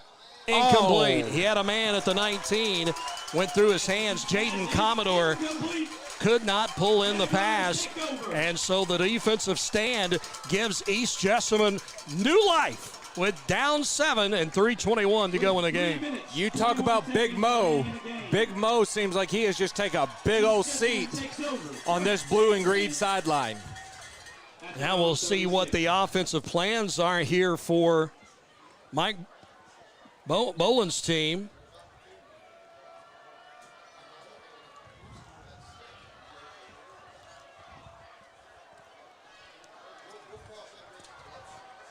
East Jessamine's offense now. Heil to throw. Time, throws, caught, then dropped. Great defensive hit that time by Bourbon's Jaden Moody. The corner came up and made a nice hit on East Jessamine's intended receiver. I believe on the out pattern from the tight end spot. We'll wait to see who that was. He is still down. Yeah, I couldn't see that one at all. See who it was. Again, these numbers are so hard to read. It's an incomplete pass into the hands of the receiver and then out, and it looks like he's going to, well, he almost tried to make his way up, but they put him on his back instead. He took a very hard lick from the defensive back, Moody, right when the ball got there. Give Moody credit for the timing of the hit, but he tried to hold on to the football, just couldn't. What a malicious hit at all. Just a very well-timed, very physical hit. Looked like it hit him right in the back. Looked kind of on the right side of his back. It's Reeder. It's Jacob Reeder, the tight end, who was coming from that tight end spot, up 5 in the out, and just couldn't hold on to the football. Give him credit, though. Making his way off the field on his own power. Had his bell rung. That'll bring up 2nd and 10 from the 36. The officials time out. It'll be 2nd and 10. East Jessamine at their own 36-yard line. Bourbon's defense in this fourth quarter has been very, very good. East Jessamine having a hard time finding a rhythm on offense. Heil awaits the snap, shotgun, gets it, rolls to his right, throws to the outside. It's caught, and they say he was out of bounds. Wow. The receiver was out of bounds. There's a flag down. The passer. Dylan Carter was the intended receiver. The flag is in the backfield, and it's going to be roughing the passer. You're right, Max. Wow. Personal foul, roughing the passer on Bourbon County. That is going to give them some desperately needed yards here in this drive with 3:11 now, and you start to eye that clock just a little bit more. 15-yard penalty. They get the 15 on the roughing the passer call, and that will take it to the 49 of Bourbon County. 1st and 10 East at the Bourbon County 49-yard line. So that makes it 1st and 10. New set of downs. 49 yards away from pay dirt in a possible tie game. Jackson is in the backfield. Heil is with him. And they fumble the snap, and Heil just falls on it. Safe play there. That looked to be, I was looking through the field glasses at it, it looked to be the snap came to the left side of Heil, which is the side that Jackson was on, and he just brushed him as he went by. The ball came loose. Oh, it wow. happens. So the loss of the play, 4. 4-yard loss brings it back to the 46 on the East Jessamine side. 2nd and 14, 2nd and 15. And Heil has to step up among the rush. And he falls down. He gets the 5 yards back to the 49 of Bourbon. And that is all. And timeout called by Mike Bolin. And that is his first timeout that he's taken in the second half. He has 2 left. Bourbon has 2 left. 2:27 to play. It's going to be a 3rd down and maybe about a half yard more than 10 to go on the next play. My goodness. First game of the year. We're set. This is unreal. What a great game we have here in Nicholasville. And even though they've played differently tonight, I think 2 very evenly matched teams here. Very much so. I mean, it has been just a good old-fashioned give and take and just a good brawl of a game. I think both of these teams, even though they lost personnel from last year, I think 2 things are obvious. They're going to be relying on some freshmen and sophomores as the year goes on, which I think they can. I think there's some good freshmen and sophomores on these 2 teams. And I think both teams are better than they were last year. Oh, I agree with that 100%. You could just see in their physicality. I think you're seeing 2 teams that struggled last year. They're much improved, but will the rest of high school football catch them off guard now? 3rd and 10. 2 wideouts either side. Heil awaits the snap. It's there. And a false start. That far right receiver moved. Started up the field before the snap, and I believe that's Carter. Gut-wrenching. Absolutely gut-wrenching. Penalty on the play. False start, East Jessamine. Tough. It's a 5-yard penalty. So that brings it back 5 more. You're back on the East Jessamine side of the field. 2:26 still on the clock. Nothing ran off. 3rd and 15. They stay in the same formation. Jackson in the backfield, 2 wideouts to either side. Heil with Jackson on his left hip, gets the snap, looks to throw. Now has to roll out to his right, throws down the field, looks for a man, it's incomplete. Over the head of the intended receiver. Out there was Chance Jackson, but it was over everybody's head. Getting over there to help out Commodore and Pittman also. I think that one you just need to live to fight another day. Get the yards that you can. Make that 4th down much manageable. I said Pittman. Actually, it was Marcus Floyd, the junior defensive back, that came over to help out on that one. So now that will bring up 4th down and 15. No question that Mike Bolin has to go for it here with 2:19 to play. He does have a couple of timeouts, so even if they don't get it, things aren't over. We'll say written in the book yet. But it is 4th and 15, and Bourbon's defense has been extremely stingy here in the 4th quarter after the only scoring drive back in the early part by East Jessamine. Snap, Heil, no backs. Gets pressure, steps up, throws, middle of the field, got a man. It's overthrown, incomplete. He had Taji Jackson out there, and Jackson couldn't pull it in at the 15-yard line. And a turnover on downs will give it to Bourbon County. Oof. Now with 2:10, your game plan has to be get the stop, use the timeouts, try to get the ball back, and hopefully a miracle can take place. If you've got to get the 3 and out. Between 1st down and 2nd down, you do not need to use that timeout. I would use those timeouts and utilize them for between 2nd and 3rd down and 3rd down to 4th down. We told you the upcoming opponents for both these teams. Next week, Pikeville for Bourbon County in the Pike County Bowl. And then East Jessamine next week has Rockcastle right here on this field. First play, 1st and 10 from the 46. Handoff in the middle of the field, stopped quickly.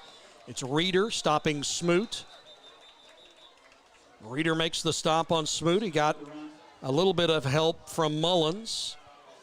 And a gain of 3, not really 3, more like 2.5. It'll be 2nd down. We'll call it 8. And the timeout called by Mike Boland to stop the clock with 2:06. Next week, next Friday here on Glycod, you can catch the action of the West Jessamine Colts. Hopefully they'll be able to get past their COVID issues. They will be taking on the Southwestern Warriors. Now, I saw Southwestern last year, and they've got pretty much everybody back for that team. That Southwestern Warriors team could be holding a trophy at the end of the year if everything goes right for them. Absolutely, and the way their schedule sets out as well, it's got a really nice trail to get you to Kroger Field. Absolutely. Southwestern is a very good football team, so catch that one next week with Joe Cox, your buddy, and Rick Reams. Shout out to Joe. Big shout out. He was working tonight. Forgot where they had sent him. Was he not at Frederick Douglass tonight? Maybe he was. So 2nd and 8. Estes, they're not in the tight set. They go spread out, and they'll give the football to Smoot, and he's hit and dropped immediately. It was Mullins, and also knifing through was Andre Johnson, and the tackle made right when he got the football. They drop him for a 3-yard loss. That is absolutely nuts. We keep talking about the twists and turns of this game, and my goodness, this game we may end up getting some free football tonight. Look, you know David, UK alum. I'm not questioning him. He's the guy making the money, but how do you not go to that big tight set and run McKee Ross? I just don't know. I don't know, especially when East Jessamine had 0 answers for it. Yeah, that 2 minutes left exactly.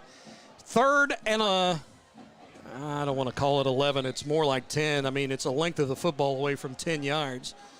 So 10 of the football away from a 1st down. And they spread it again. 2 wide to the right, 1 left, a wing on the left side. And they give the handoff to Smoot. He's going to try to cut back to the middle of the field. Does. Wow. 35, 30, and drugged down from behind.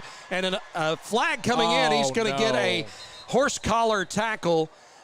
They're going to call that, I believe, on Jacob Crofts. He had to hold on and make a tackle any way he could, or Smoot was gone for the end zone. He had found the right alley to cut on, made his way upfield, got the 1st down to the 17-yard line, or not the 17, check that, the 22, and drugged down from behind, and the horse collar tackle is going to be called, and now having to attend to Smoot. Let's hope that is a cramp issue, and it's very possible that it is, that being pulled down from behind like that, looks like they're stretching the leg. Phew, I hope. That horse collar tackle is such a dangerous play. You're right. That's why there is a penalty against it. And everyone, when they think football and they think about the danger of football, it always goes back to the head. It always goes back to targeting, the defenseless player, blindside blocks. But that right there, I mean, that can cause a lot of damage going down the road for a young player. And he is up and running off the field on his own power. That is good news.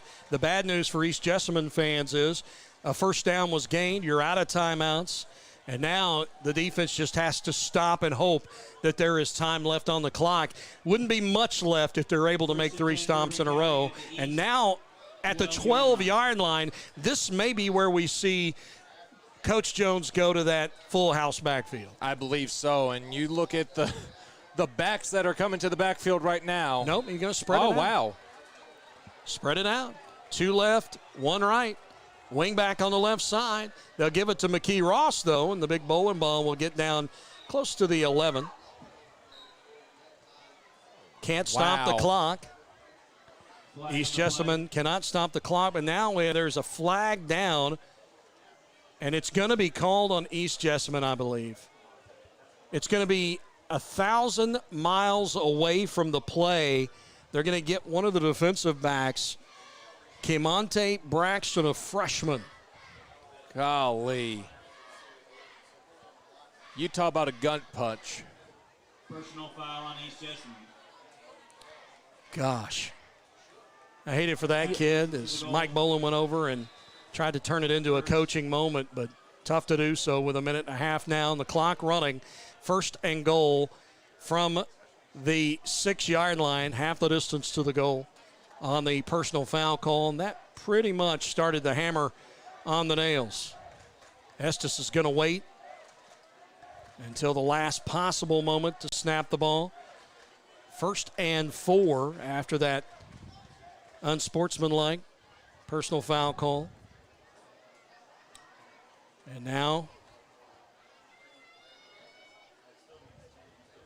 gets the snap, takes a knee. One more of those, and that will do it for this one.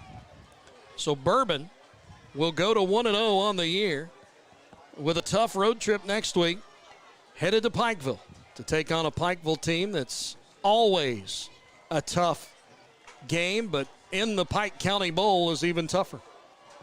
And that's going to happen on Saturday instead of Friday of next week. Saturday, playing Saturday high school football.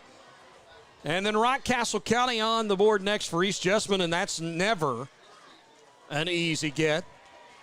15 seconds left, clock running down. They'll not have to snap it again. Final score from Nicholasville is going to be 27-20. David Jones, the win on the season, and Mike Boland's East Jessamine team, they battled hard, but they're going to fall to 0-1.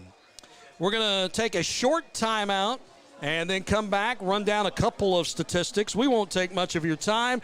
The final score, 7-20, Bourbon with the win in the Visit Jessamine Bowl. Back in a moment here on GlyCod.com. Family owned and operated since 1946, Thomas Car Wash has specialized in making Louisville cars look fresh and clean. Co-owned by 2006 Mill graduate Alex Thomas, Thomas Car Wash has 4 convenient locations, including their newly renovated one at 5321 Preston Highway, just a mile down from Mail. Additional locations include 6511 Preston Highway, 4139 Bardstown Road, and one at the intersection of Hurstbourne Parkway and Taylorsville Road. From full service to express washes to detailing and towel drying, wash local with Thomas Car Wash.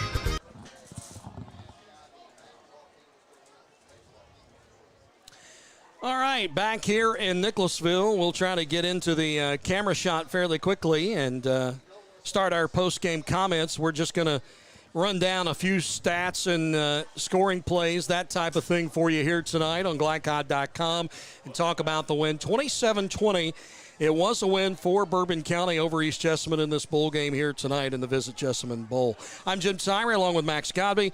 It was back and forth all night, Max, and nobody got more than 7 points away from anybody in this game.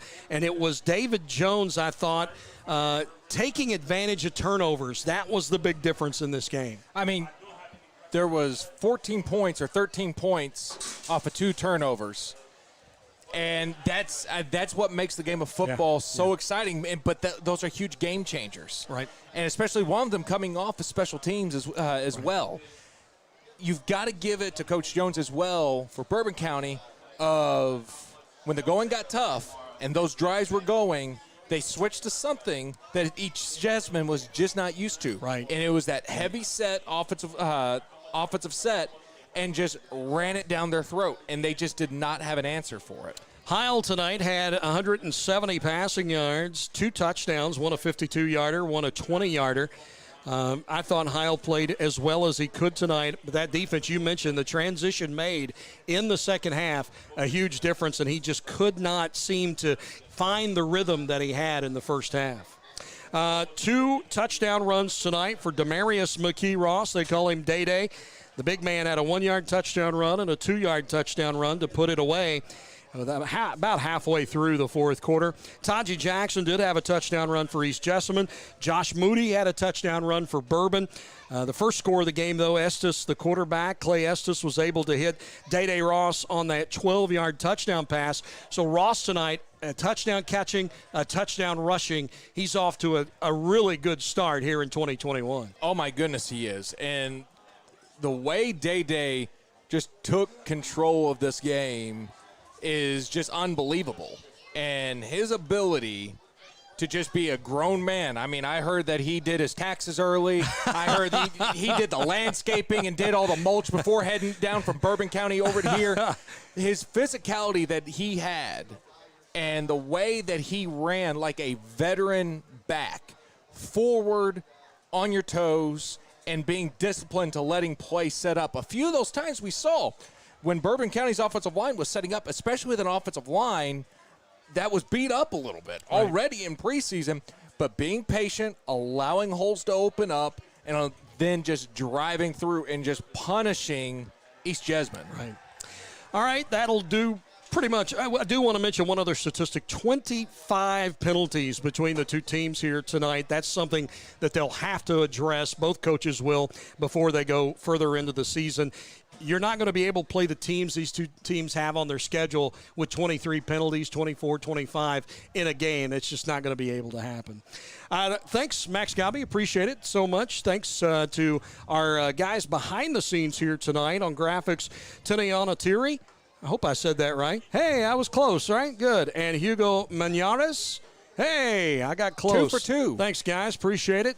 Hard work by these two guys to get us on the air tonight, and that will do it. Our final score from Nicholasville, 27-20. Bourbon County moves to 1-0, and East Jessamine falls to 0-1. We'll see you next week here on Glycod.com.